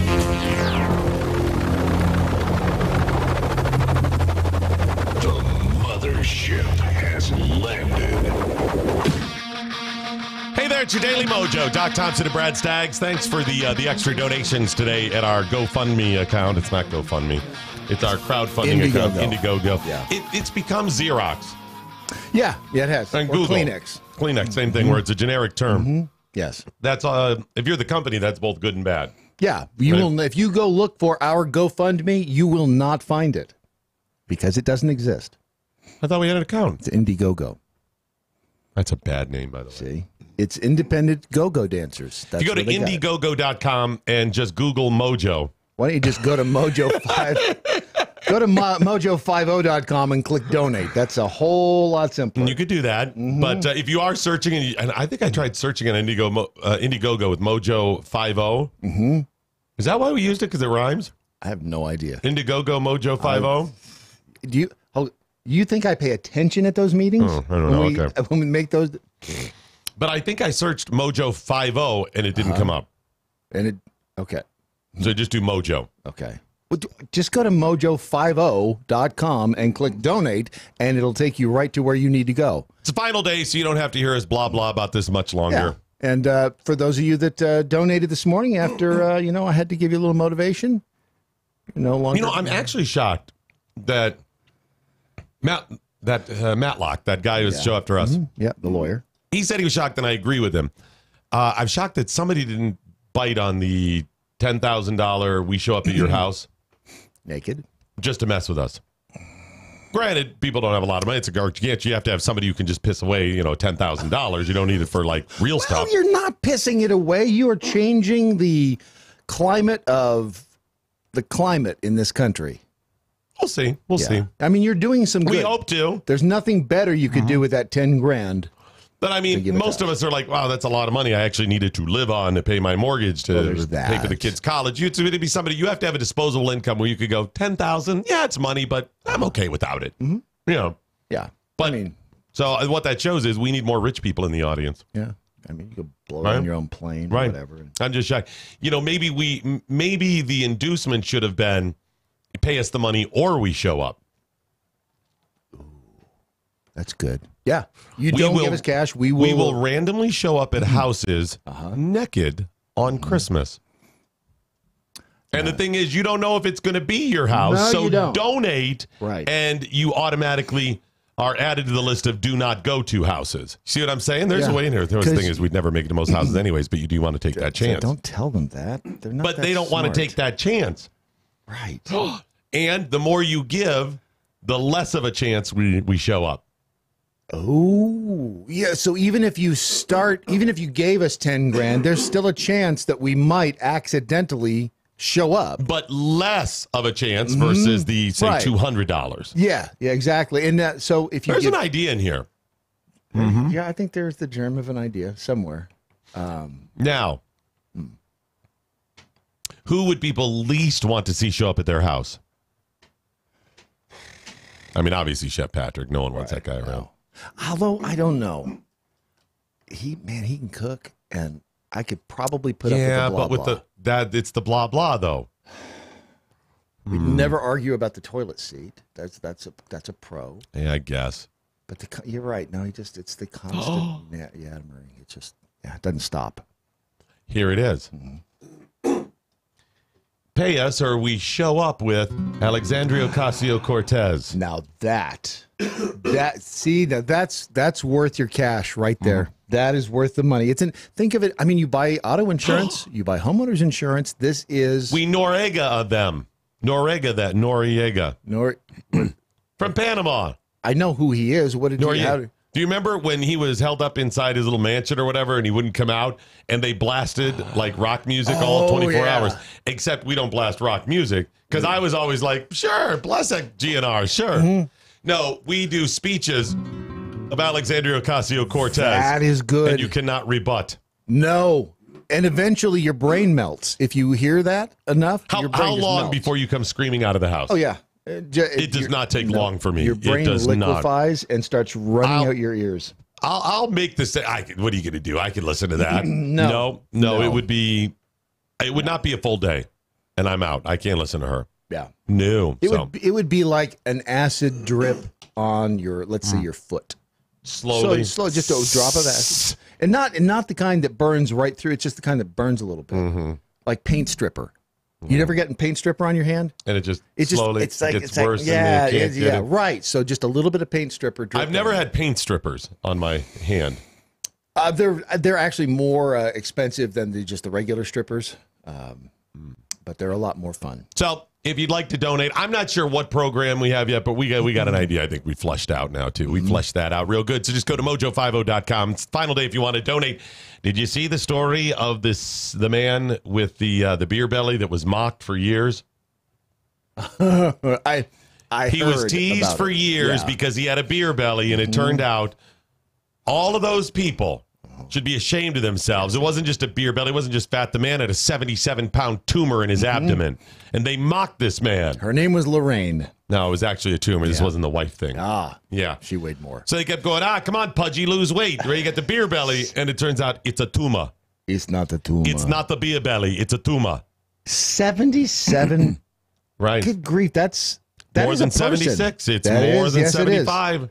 I'm thinking that's when you're like 80 pounds, how much do you weigh? I mean, how old are you? Like 14, 13?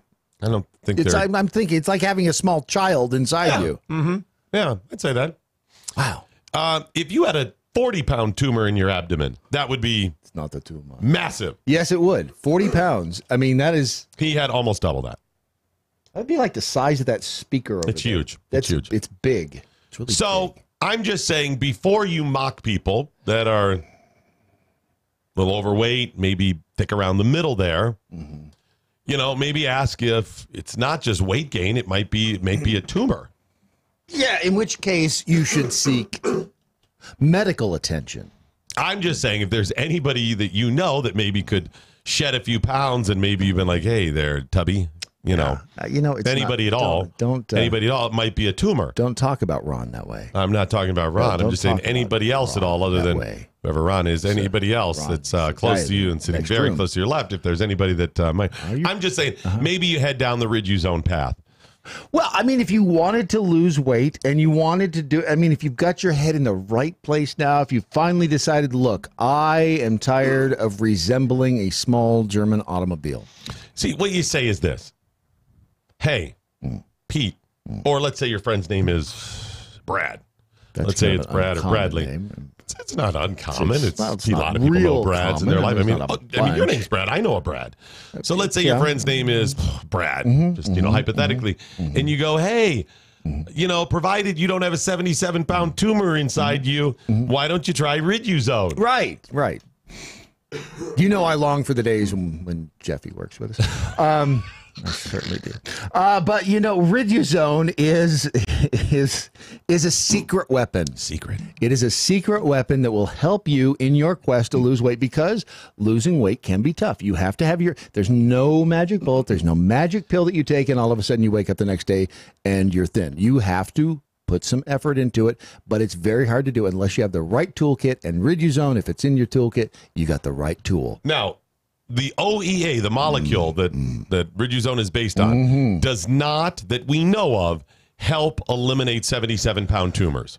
Most likely, it probably does not. I don't think it does. I'm pretty sure it does not. I'm not a doctor. I'm not a scientist. But it can help you stop sport eating. And sport eating is really where your problem lays. Or lies. Either one. Or maybe laying there lying to you. But if you really want to lose the excess poundage, you want to find a way to do it and so that it stays off, this Riduzone will help you do that over the long haul. If you go to Riduzone.com, and when you call them, if you have any questions, you just tell them, first of all, it's not the tumor. It's just fat. It's just fat, and I need to lose it. That's right. Yeah. Riduzone.com. Again, that's Riduzone.com. And now, the totally acceptable racist joke of the day. What's long, white, and stinks? Gosh, I don't know. What is long, white, and stinks? The welfare line. This has been the totally acceptable racist joke of the day. You see, I get because white people are. They're on welfare. They're on welfare. A lot of white people on welfare. And they just stand right or they stand there. And they stink, too. And they just stink. Everyone knows white people stink, and they're often in the white. See, it's it targets the stereotypes of white people from multiple angles, both their stankiness and their welfare ways, using ways. Does. So and that's pretty good one. It's the totally acceptable racist joke of the day, and we've used the hashtag acceptable racist joke OTD because that keeps it short. So acceptable racist joke OTD. OTD stands for on the dime. No, on it's of the dime. The day of the day. On the dime. So yeah. Libertarian says so. Basically, you should lace your riduzone with carnivora just in case it is a tumor. Maybe it's a chaser. Maybe it's a riduzone carnivora chaser cocktail or could sorts. Be. TJ Toppin learned, hey, pain strippers are $30 downtown. Oh, I didn't know that. That's why we've never had one, because we're only willing to go the $20. And maybe we go in halvesies. Yeah, Sputtering Duck. Did I ever tell you that story? Oh my gosh! Oh my God! I don't know if I've told this on the air at all. Maybe I have. Did you want to take some time to think about it prior to telling it? No, I'll tell it, I think. Go ahead and finish your thing. No, I just you need to call the wife first? No, I'm just curious. This was pre-wife. I'm good. Yeah. I was between wives. Mm-hmm. You know how you keep your sandwich cold? How's that? Put it between my two ex-wives. Hey-o. Thank you. Sputtering Duck learned, just imagine waking up, going to the bathroom, and finding Doc Thompson in your shower, eating chips and drinking malt liquor. Nobody wants that. Nobody wants that at all. I mean, I'm sure that there are one or two of you out there that are going, that right there is a dream. Yeah, sickos. Yeah. Sure. But other than that, no. All right, get your communiques in. It's at Doc Thompson Show. It's at Real Brad Staggs, and it's at MoJo 50 Radio. You going to tell us the story? Do you want me to? I mean, unless you have something better to do. A group of friends of mine said, hey, let's go to Vegas. This was probably, I don't know, it's a long time ago. Hey, baby, let's go years to ago. Vegas. So we finagled some trips and found some deals and worked with a company we knew. And, we're all of modest means at the time. And this is, again, like 15, whatever years ago. So we go, all right, let's go to Vegas. Now, in order to get, and I think what it was, me and one of the other guys had done some work for a company where we got a free trip. Now, this was not a expensive stay in the penthouse of Caesars, the Emperor package. This was, you're staying in the cheapest room we have and we're flying you out on Spirit type. It was inexpensive. Yeah. But nevertheless, it was a free trip. So we convinced a couple of other friends of ours to go, and we said, hey, they're giving us a room, it has 2 double beds, and we're not going to be in the room that much anyways. So, hey, if you guys just want to get a flight, the room will be free for the 4 or 5 days we're there, whatever, and we'll just suffer. You just kind of do your best, and guys will hang out, and it's a free trip. And they're like, great. Young and foolish. Right. So they said, great, and there's 4 of us.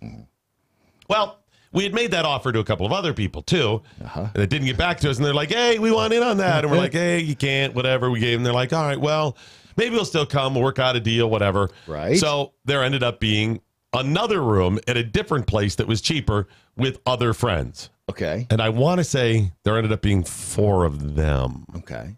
At least 2. I think there was 4. Now you see why Brett Kavanaugh had to organize his parties. Yes. Okay.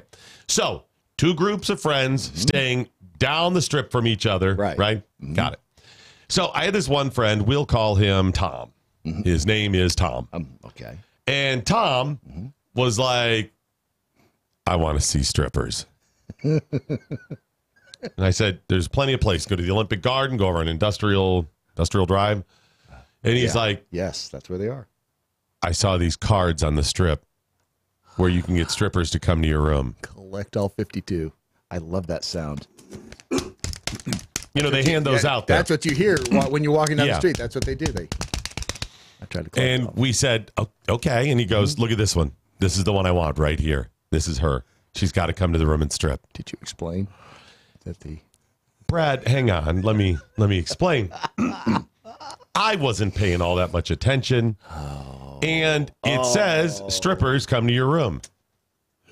Okay, yeah. And many of you right now are going, idiots. It's far worse than you realize. So we're there, and I said, okay, here's the deal. So he's called, and the rest of us are like, we'll go gamble, do this, whatever. Yeah, strippers are fine or whatever. And he's like, all right, I called.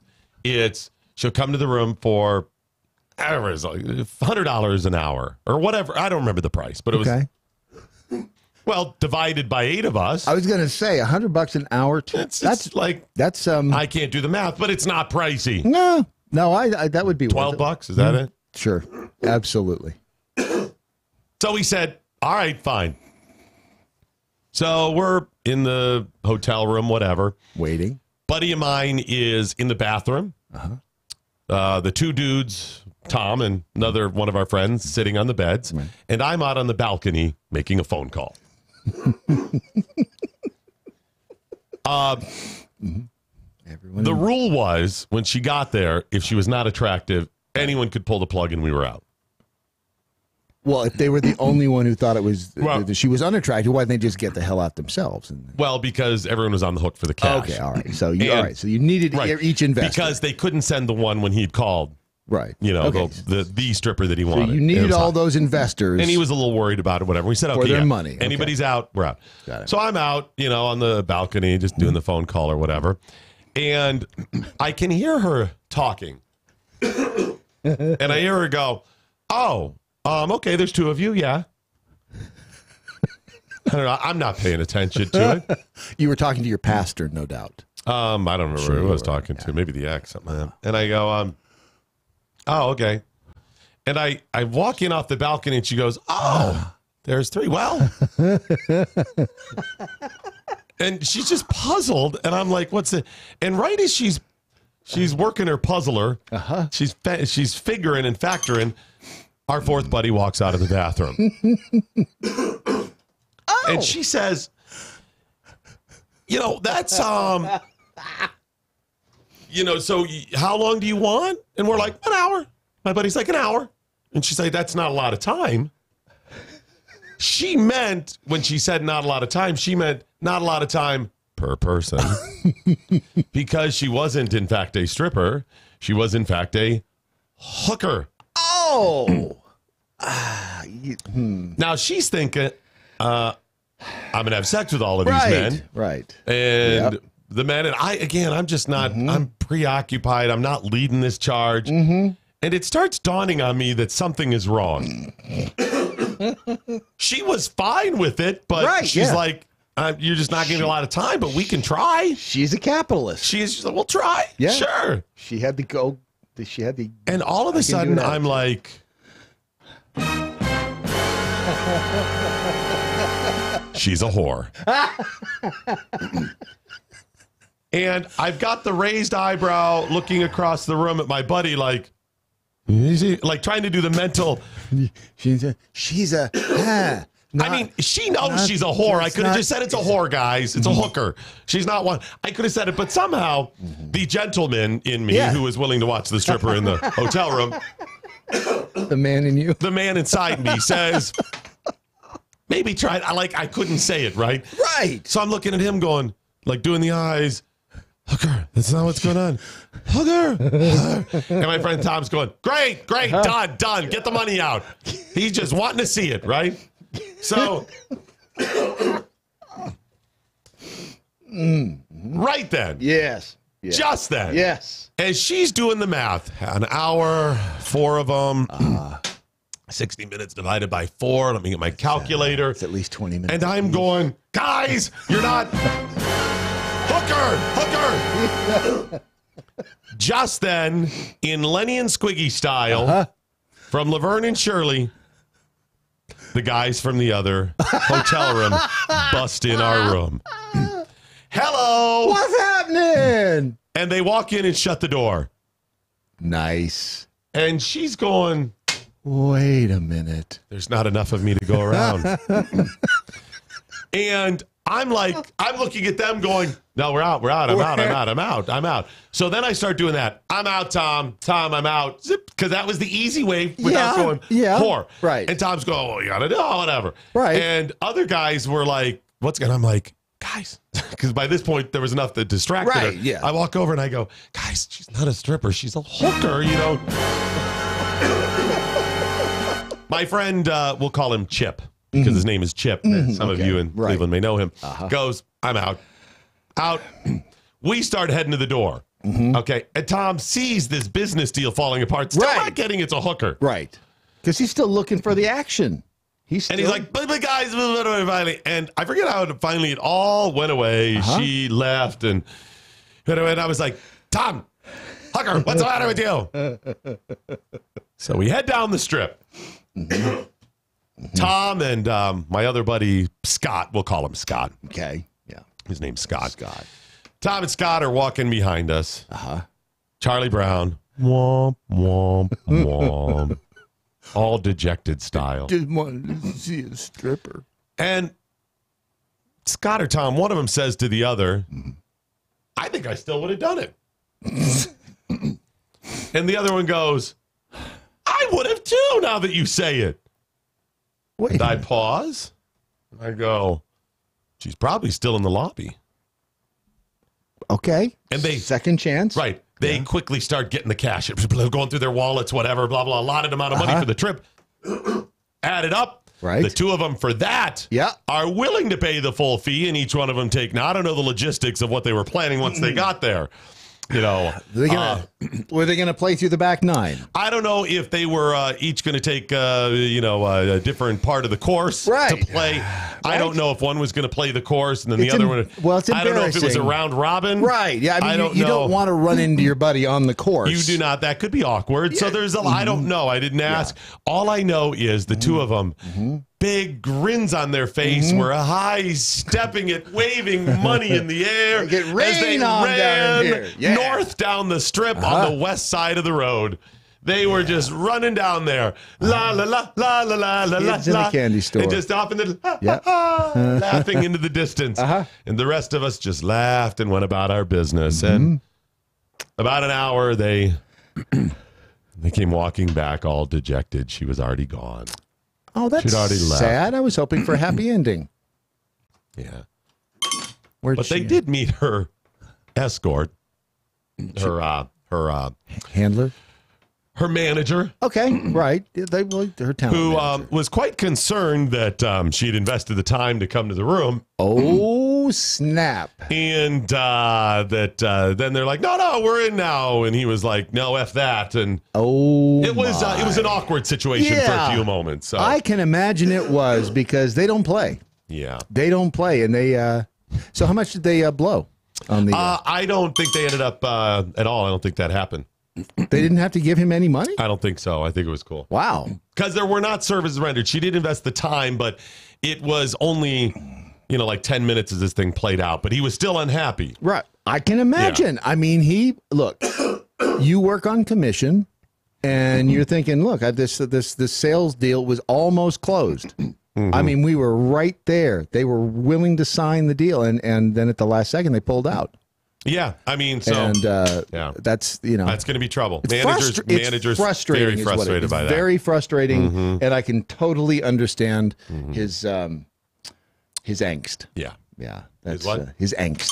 Yeah. So, have you ever had similar situation? Because I hand out those cards on the strip. Yes, they do. I actually enjoy taking them one from each because I'm trying to collect all 52. And generally, what I say is but they all, if you look closely, you'll see the same go repeated on several different cards. So you have to pay attention. But the most fun is when you can get back in the elevator and you're standing on an elevator you're going through these cards and there's other people on the elevator and you're just looking through and you go, I can't believe my sister resorted to this. And you say it to yourself, but in a voice that they can hear. I like that. And, then you hear his sister's a hooker. Sister's a hooker. Because everybody other than Doc and his friends know that they're actually hookers that come to your room. Yeah. It's strangely in Vegas, I thought that these strip clubs there, back when I was a Ute, back when I was a younger man and You thought they'd be freer? No, I thought that they would be better. The best were always in Nashville for whatever, until the mayor came in there and cleaned it up. Cleaned it. I know. What are you cleaning up there? Anyway, good times in Vegas. Yes, good times. yes, they were. All right, let me get a quick break in. Back with more on this, your Daily Mojo. We don't care what you stick where, but we're not paying for it. Comprende? MoJo 50. Hey guys, Matt Locke, the Conservative Cartel. I'd like to take a minute and tell you about a new weight loss product that's instantly becoming part of the MoJo 50 family. It was launched by a Dallas area company who had taken the good stuff in olive oil and created a patented product that helps people control their appetite and lose weight. It's also a big help to keep the weight off. A 6-year study of former contestants from The Biggest Loser showed that when you lose weight, your body actually thinks something bad has happened, and it fights back by slowing your metabolism and boosting your appetite. One Ridges-own client, Sarah, recently lost over 100 pounds. While she looks amazing, she has been struggling every day with cravings. Now that she's taking Ridges-own, she says it's so much easier to control her appetite and she's not thinking about food all day. Ridges-own contains a patented ingredient that has been shown to boost metabolism and reduce appetite while helping you burn fat. For a short time, we have a 30% off deal for our show. Just go to ridgezone.com, RIDUZONE.com, and enter the code MATT, M-A-T-T. That's Ridgezone, RIDUZONE.com. Hey, it's Doc Thompson. Got the new show on MoJo 50 coming up. Hopefully you'll join us for that. And as a regular feature, my good friend, my life partner, Chef Patrick Mosier. I mean that in a food sort of way. I would hope so. Yeah. You'll be joining us on the broadcast as well? Absolutely. Every day that you ask me to. Talking food and business and prostitutes, right? Because you're the food biz pro, and that's what the pro's for. It's all about cocaine and hookers. It's all about cocaine and hookers until somebody gets arrested. And then it's about the legal system. And well, you get the point. We'll be talking food and food trends and business. And of course, we'll be spotlighting business as I always have on my broadcast. But Chef Patrick Mosier will join us, and he has his own platform starting soon on Spoonie Radio. Spoonie Radio, 24-hour food talk radio. Can you really talk about food for 24 hours a day? I could, but even I don't want to listen to myself talk about food for 24 hours. So we will have somebody will. Someone will be on the air 24 hours a day talking food, fun, travel, culture, and more than anything, food.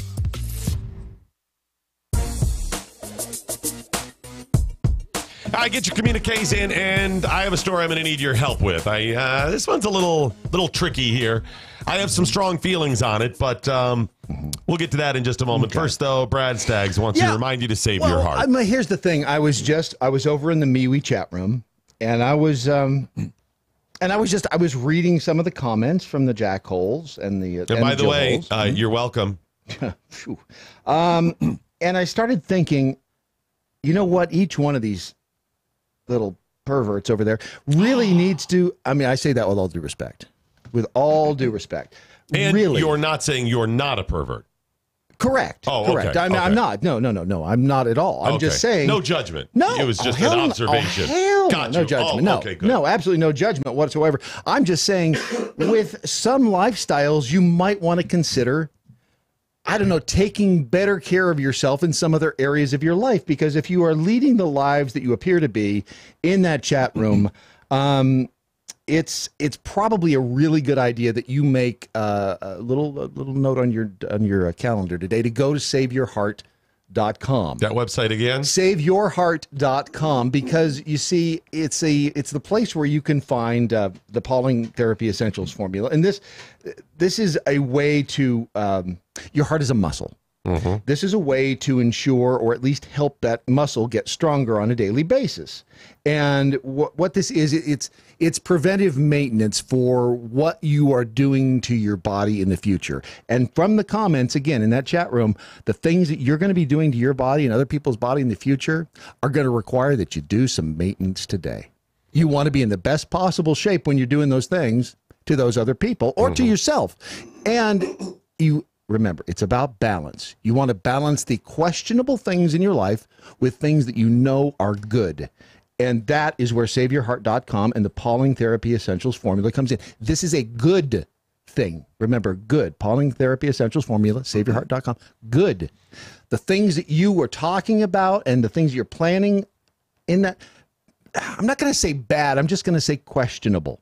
So you have to take those questionable things that you do to yourself, balance them on the other side. Are we still talking about Save Your Heart? Yes, we are. I tuned out there for a moment. I just kind of glazed over. I'm just saying, do something good for your heart today. And the people I'm talking to know what I mean. I don't have to spell it out. They're smart people. I don't know. Go to saveyourheart.com and take a look at the Pauling Therapy Essentials formula. SaveYourHeart.com or 800-77-HEART. It's Save Your Heart. All right, here's one I need your help with, Brad. And I don't know if you had an opportunity to see this story yesterday or not.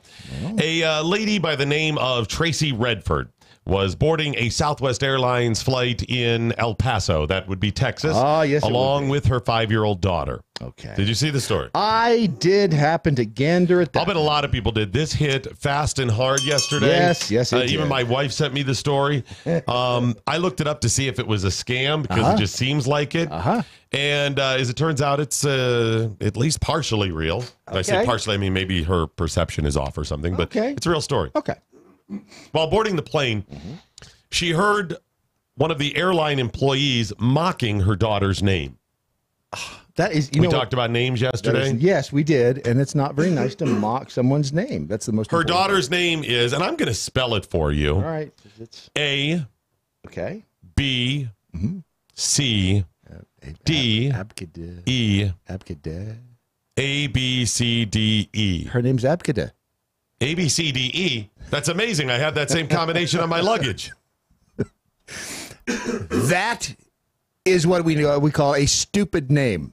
It's not QWERTY. It's no QWERTY, I'll tell you that. No, it's not QWERTY. It's pronounced, according to the mom, and I don't know where you put the emphasis. What syllable? I think on the third syllable. Abcity. A-B-C-I-T-Y. Abcity. Okay. Because it's A-B-C-D-E. So it's A-B and then the C-D-E, city. The part that scares me is I can actually, I got it, which frightens me a little bit. Abcity. Abcity. Is that like Rhapsody or is it Abcity? Well, if it's in blue, yes, it's like Rhapsody. Abcity and her mom were boarding the flight, and one of the airlines blew, that's a stupid name, and started mocking them. The mom got pretty upset. She said, I turned around and I said, hey, if I can hear you, my daughter can hear you, so I'd appreciate it if you stop. She said her daughter was also within earshot and said, Mommy, this is what her, Mommy, why is he laughing at my name? And she said to her daughter, you know, honey, not everybody is nice, and not everyone's going to be nice, and it's unfortunate. And that, you know what? That is a good life lesson for her. That is a very nice thing. That is. Yes. She's a good mother. I mean, as far as then giving her daughter a jacked up name. Right, except for that. Okay. Yeah. Now, what's your take so far in the story? Mom, airline employee story, what happened? Okay, so I'm thinking that the airline employees... No, I mean, right, wrong, who's at fault, should the employee have done it, what should with happen? Most things, if I'm taking this at face value, you should not, as an airline employee, mock a passenger's name. Yeah, from a business standpoint, It's don't not do that. wise. Yes, they're paying you. It's probably, I mean, we put up with the jackholes and we don't mock them. They give us money. Same thing. So, yes, it's a good idea. Yeah, you don't want to do that from a business standpoint. Number two, it's not nice to mock. No, it isn't. But, okay, it is pretty unique and mockable. Yes. Oh, yes. Maybe you just mock it with your friends and family. Perhaps. Later, you're not going to believe it today. I get to work. Yeah. But there's a little more to the story. There always is. The employee took a picture of the girl's boarding pass and posted it on Facebook to begin to name shame, they said.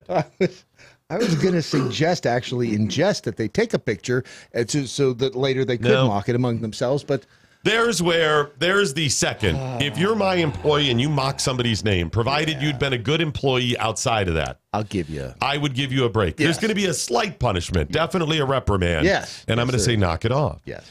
If you take a picture of their boarding pass, you're probably getting fired. If you put that boarding pass on your social media account, you are getting fired. You're done. You are absolutely done. Yep, I agree. Now, it's not nice. It's not right. Okay. The mom, though, doing I'm going to talk to the media and bring this down and get the employee in trouble. Move on, lady. Your life is too busy. Yeah, that's just it. And I mean, I understand if the girl's boarding pass is on social media because that's her name, that's her identity. But a few $1,000s might make her feel a little better. Okay, so I'll give you that. I probably would have just blown it off, but I understand it. Right, okay, fine.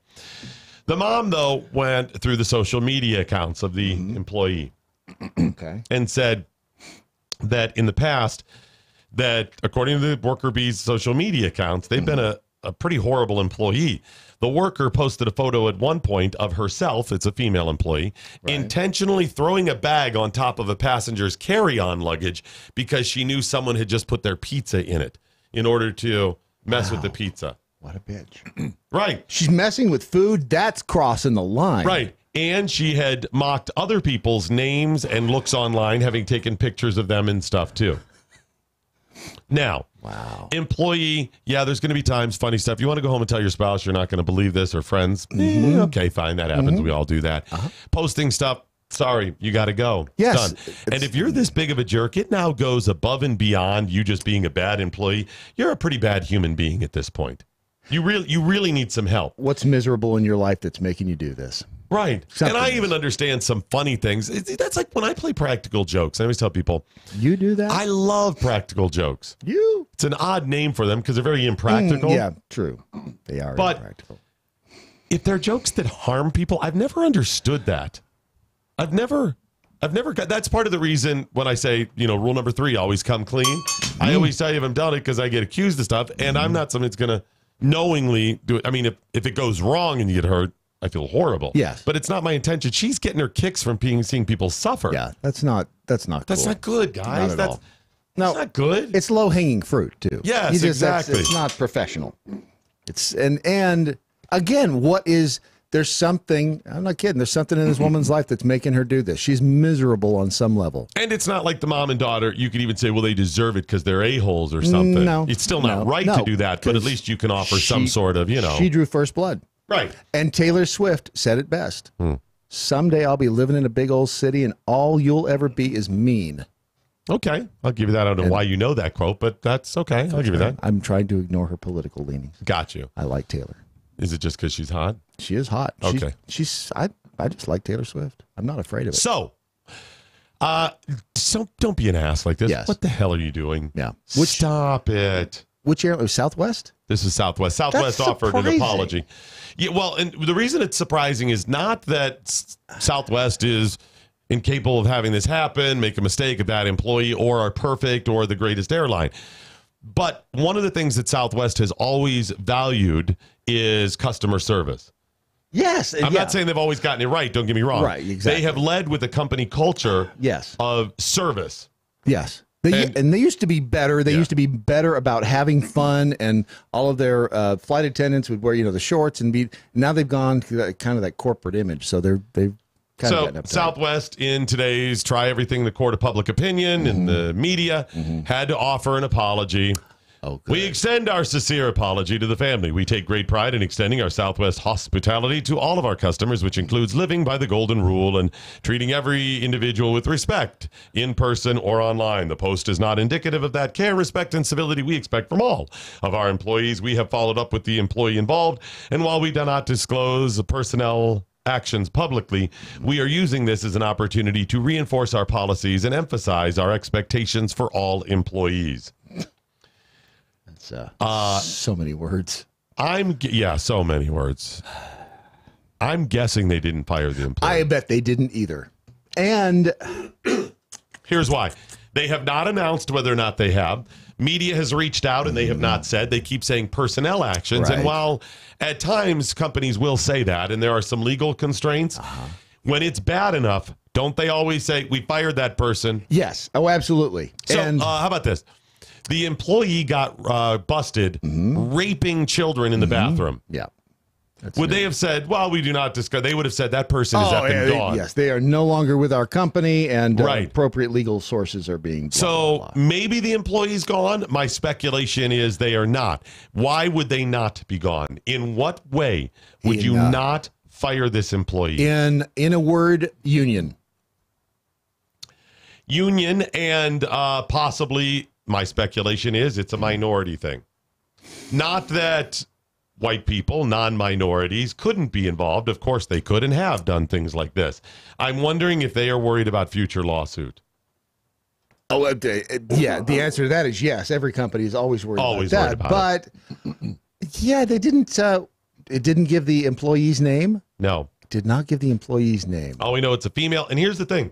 So you're suggesting that she could be of minority. I don't know what. I'm just saying. And the fact that it's a female automatically does minority. Me too. But I don't know. It's not mocking this name. It's a stupid name.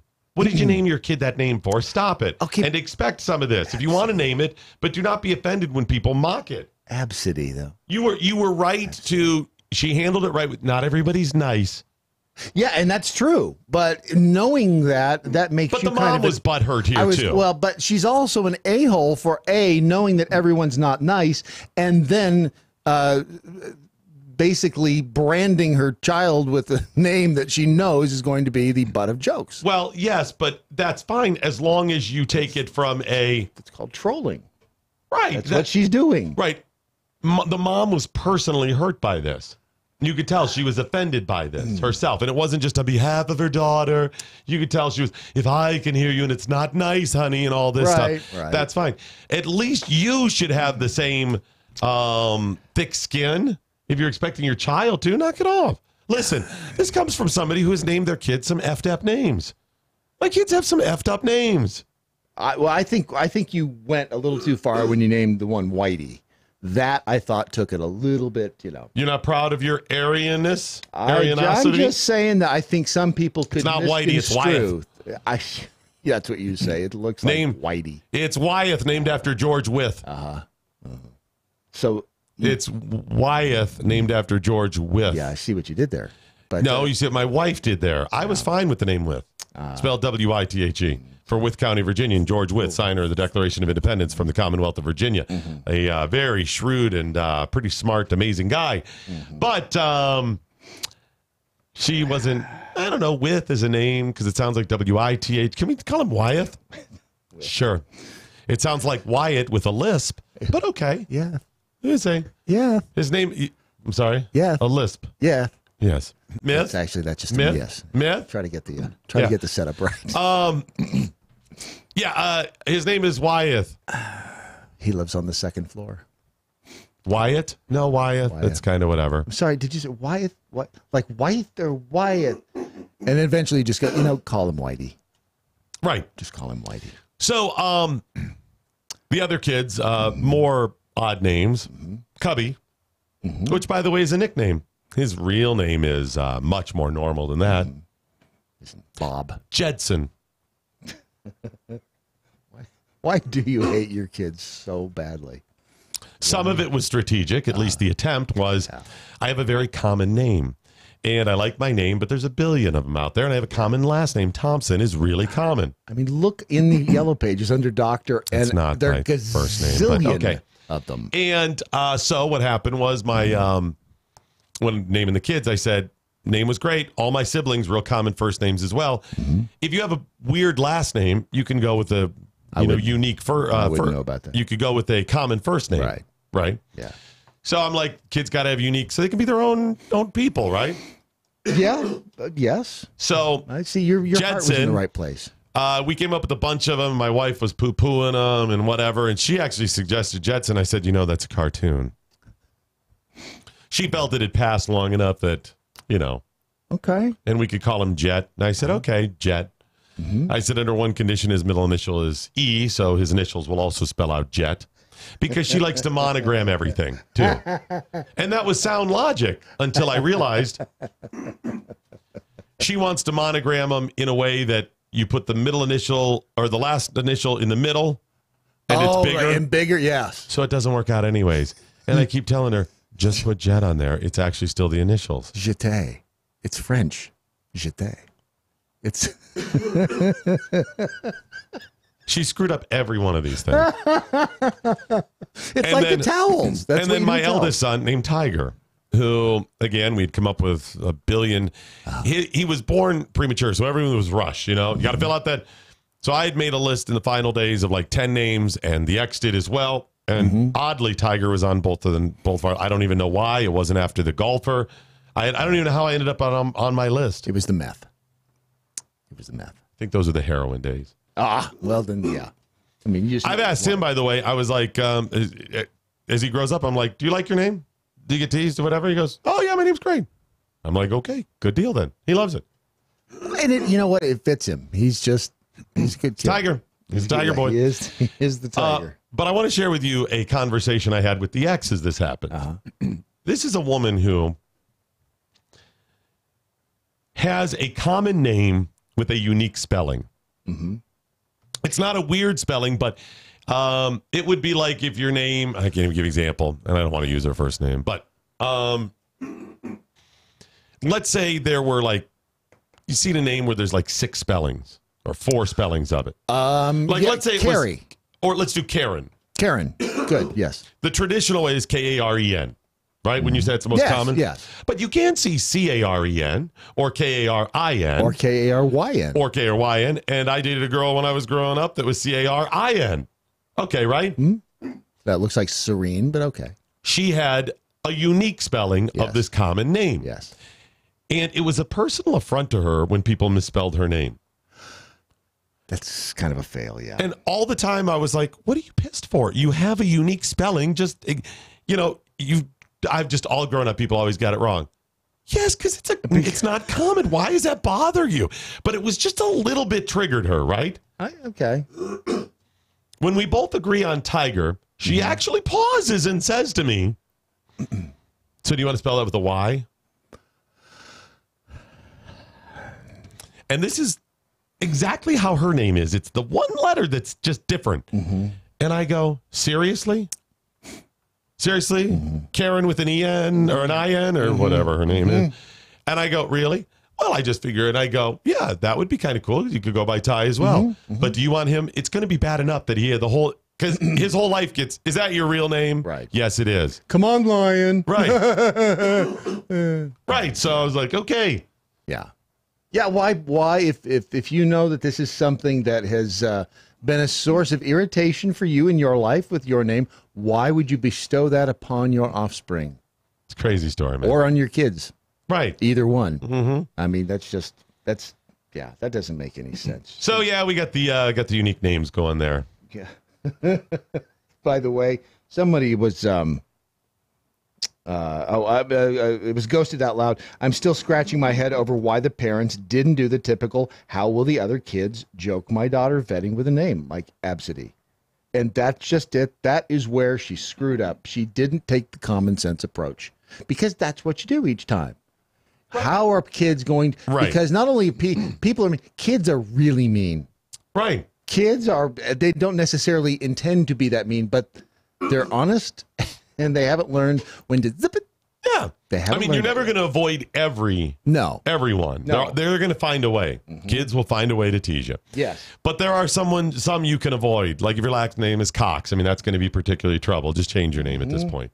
Right? Especially if somebody perhaps named you, your first name would be Sukin. Right, exactly. That's going to be bad for you. So can't avoid all of them. No. But so when we came up with unique names, I knew this was going to be a challenge for the kids. So you got to be prepared what you're going to tell them, and that's fine. So I think that's wise. There it is. That's smart. All right, before we go, we got to remind you about Dog Tag Furniture at dogtagfurniture.com and dogtagfurniture.org. It's that time already. I feel like staying here another 3 hours, but if you are looking for I wonder if they order. I'll bet we need to ask Troy, but I'll bet you if you ordered a flag today, you'd have it in time for Christmas.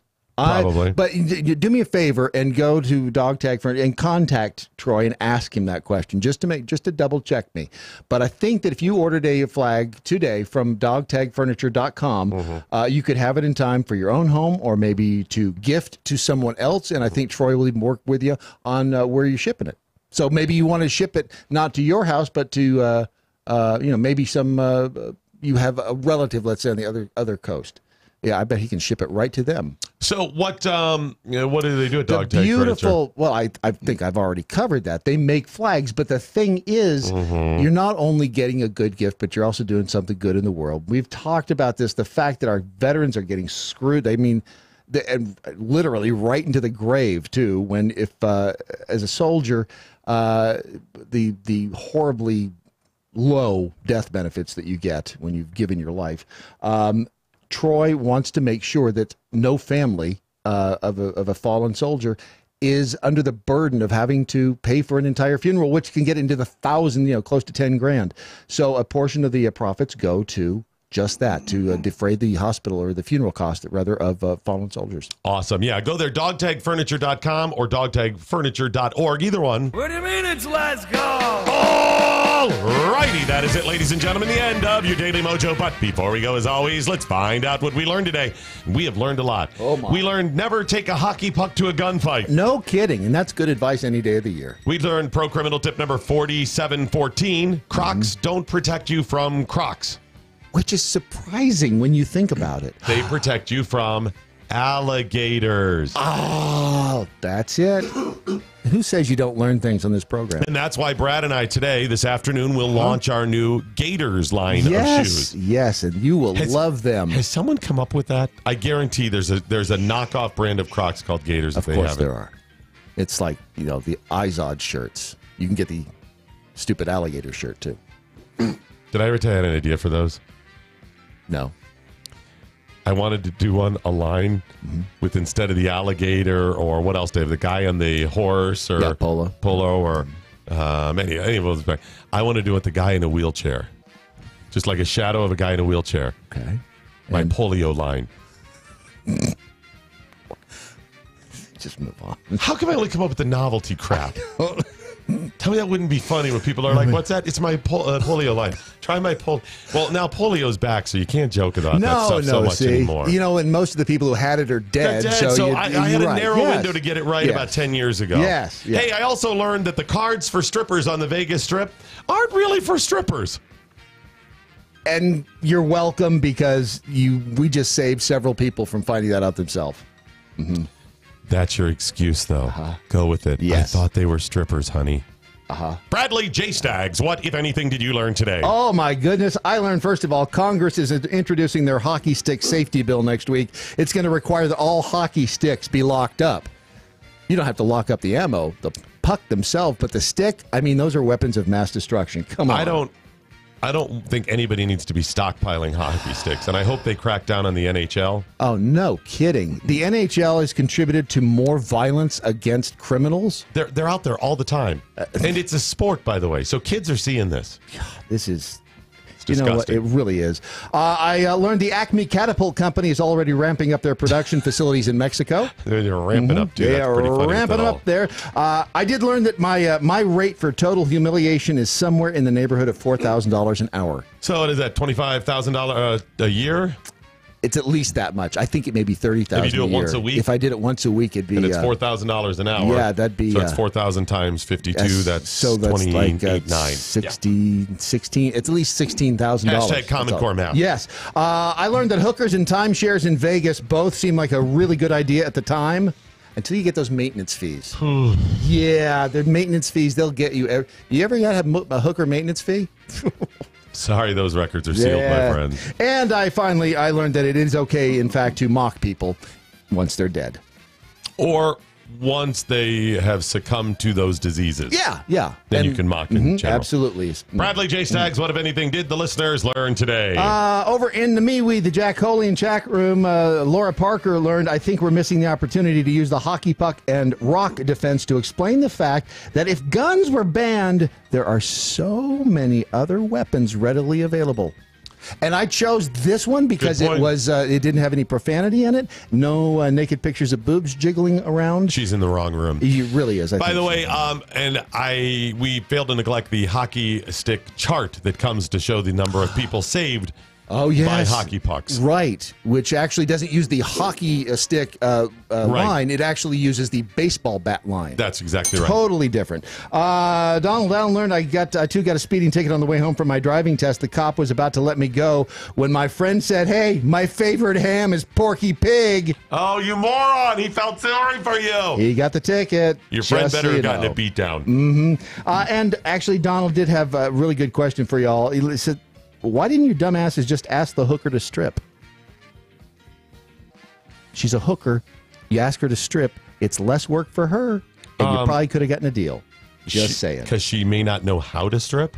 Everybody knows how to strip. Brad, that is a profession. You are dumbing down with. How dare you guys? I can take my clothes. Strippers. Do you think anybody can just strip? You can take your clothes off, but you can't strip. It's an art form. It's art. For the record, I support. That's why they have classes on pole dancing. I support which, as it turns out, is a brass pole. Right? It's an art form. How dare you? That's it. I don't even know what to do with you guys today. You know what? I'm just going to move on and say, first of all, I have to apologize for not getting those new numbers on procrastination. We'll do them Monday. All right.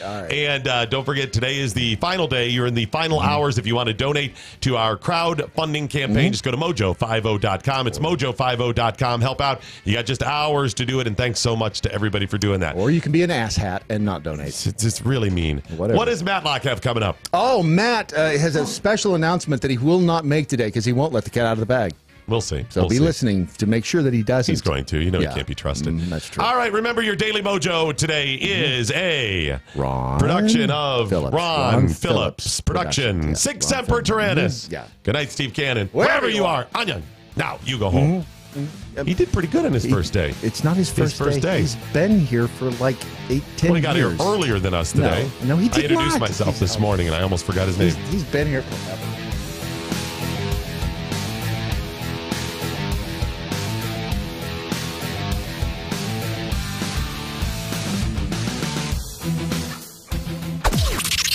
This is the seditious, rabble-rousing, liberty-loving,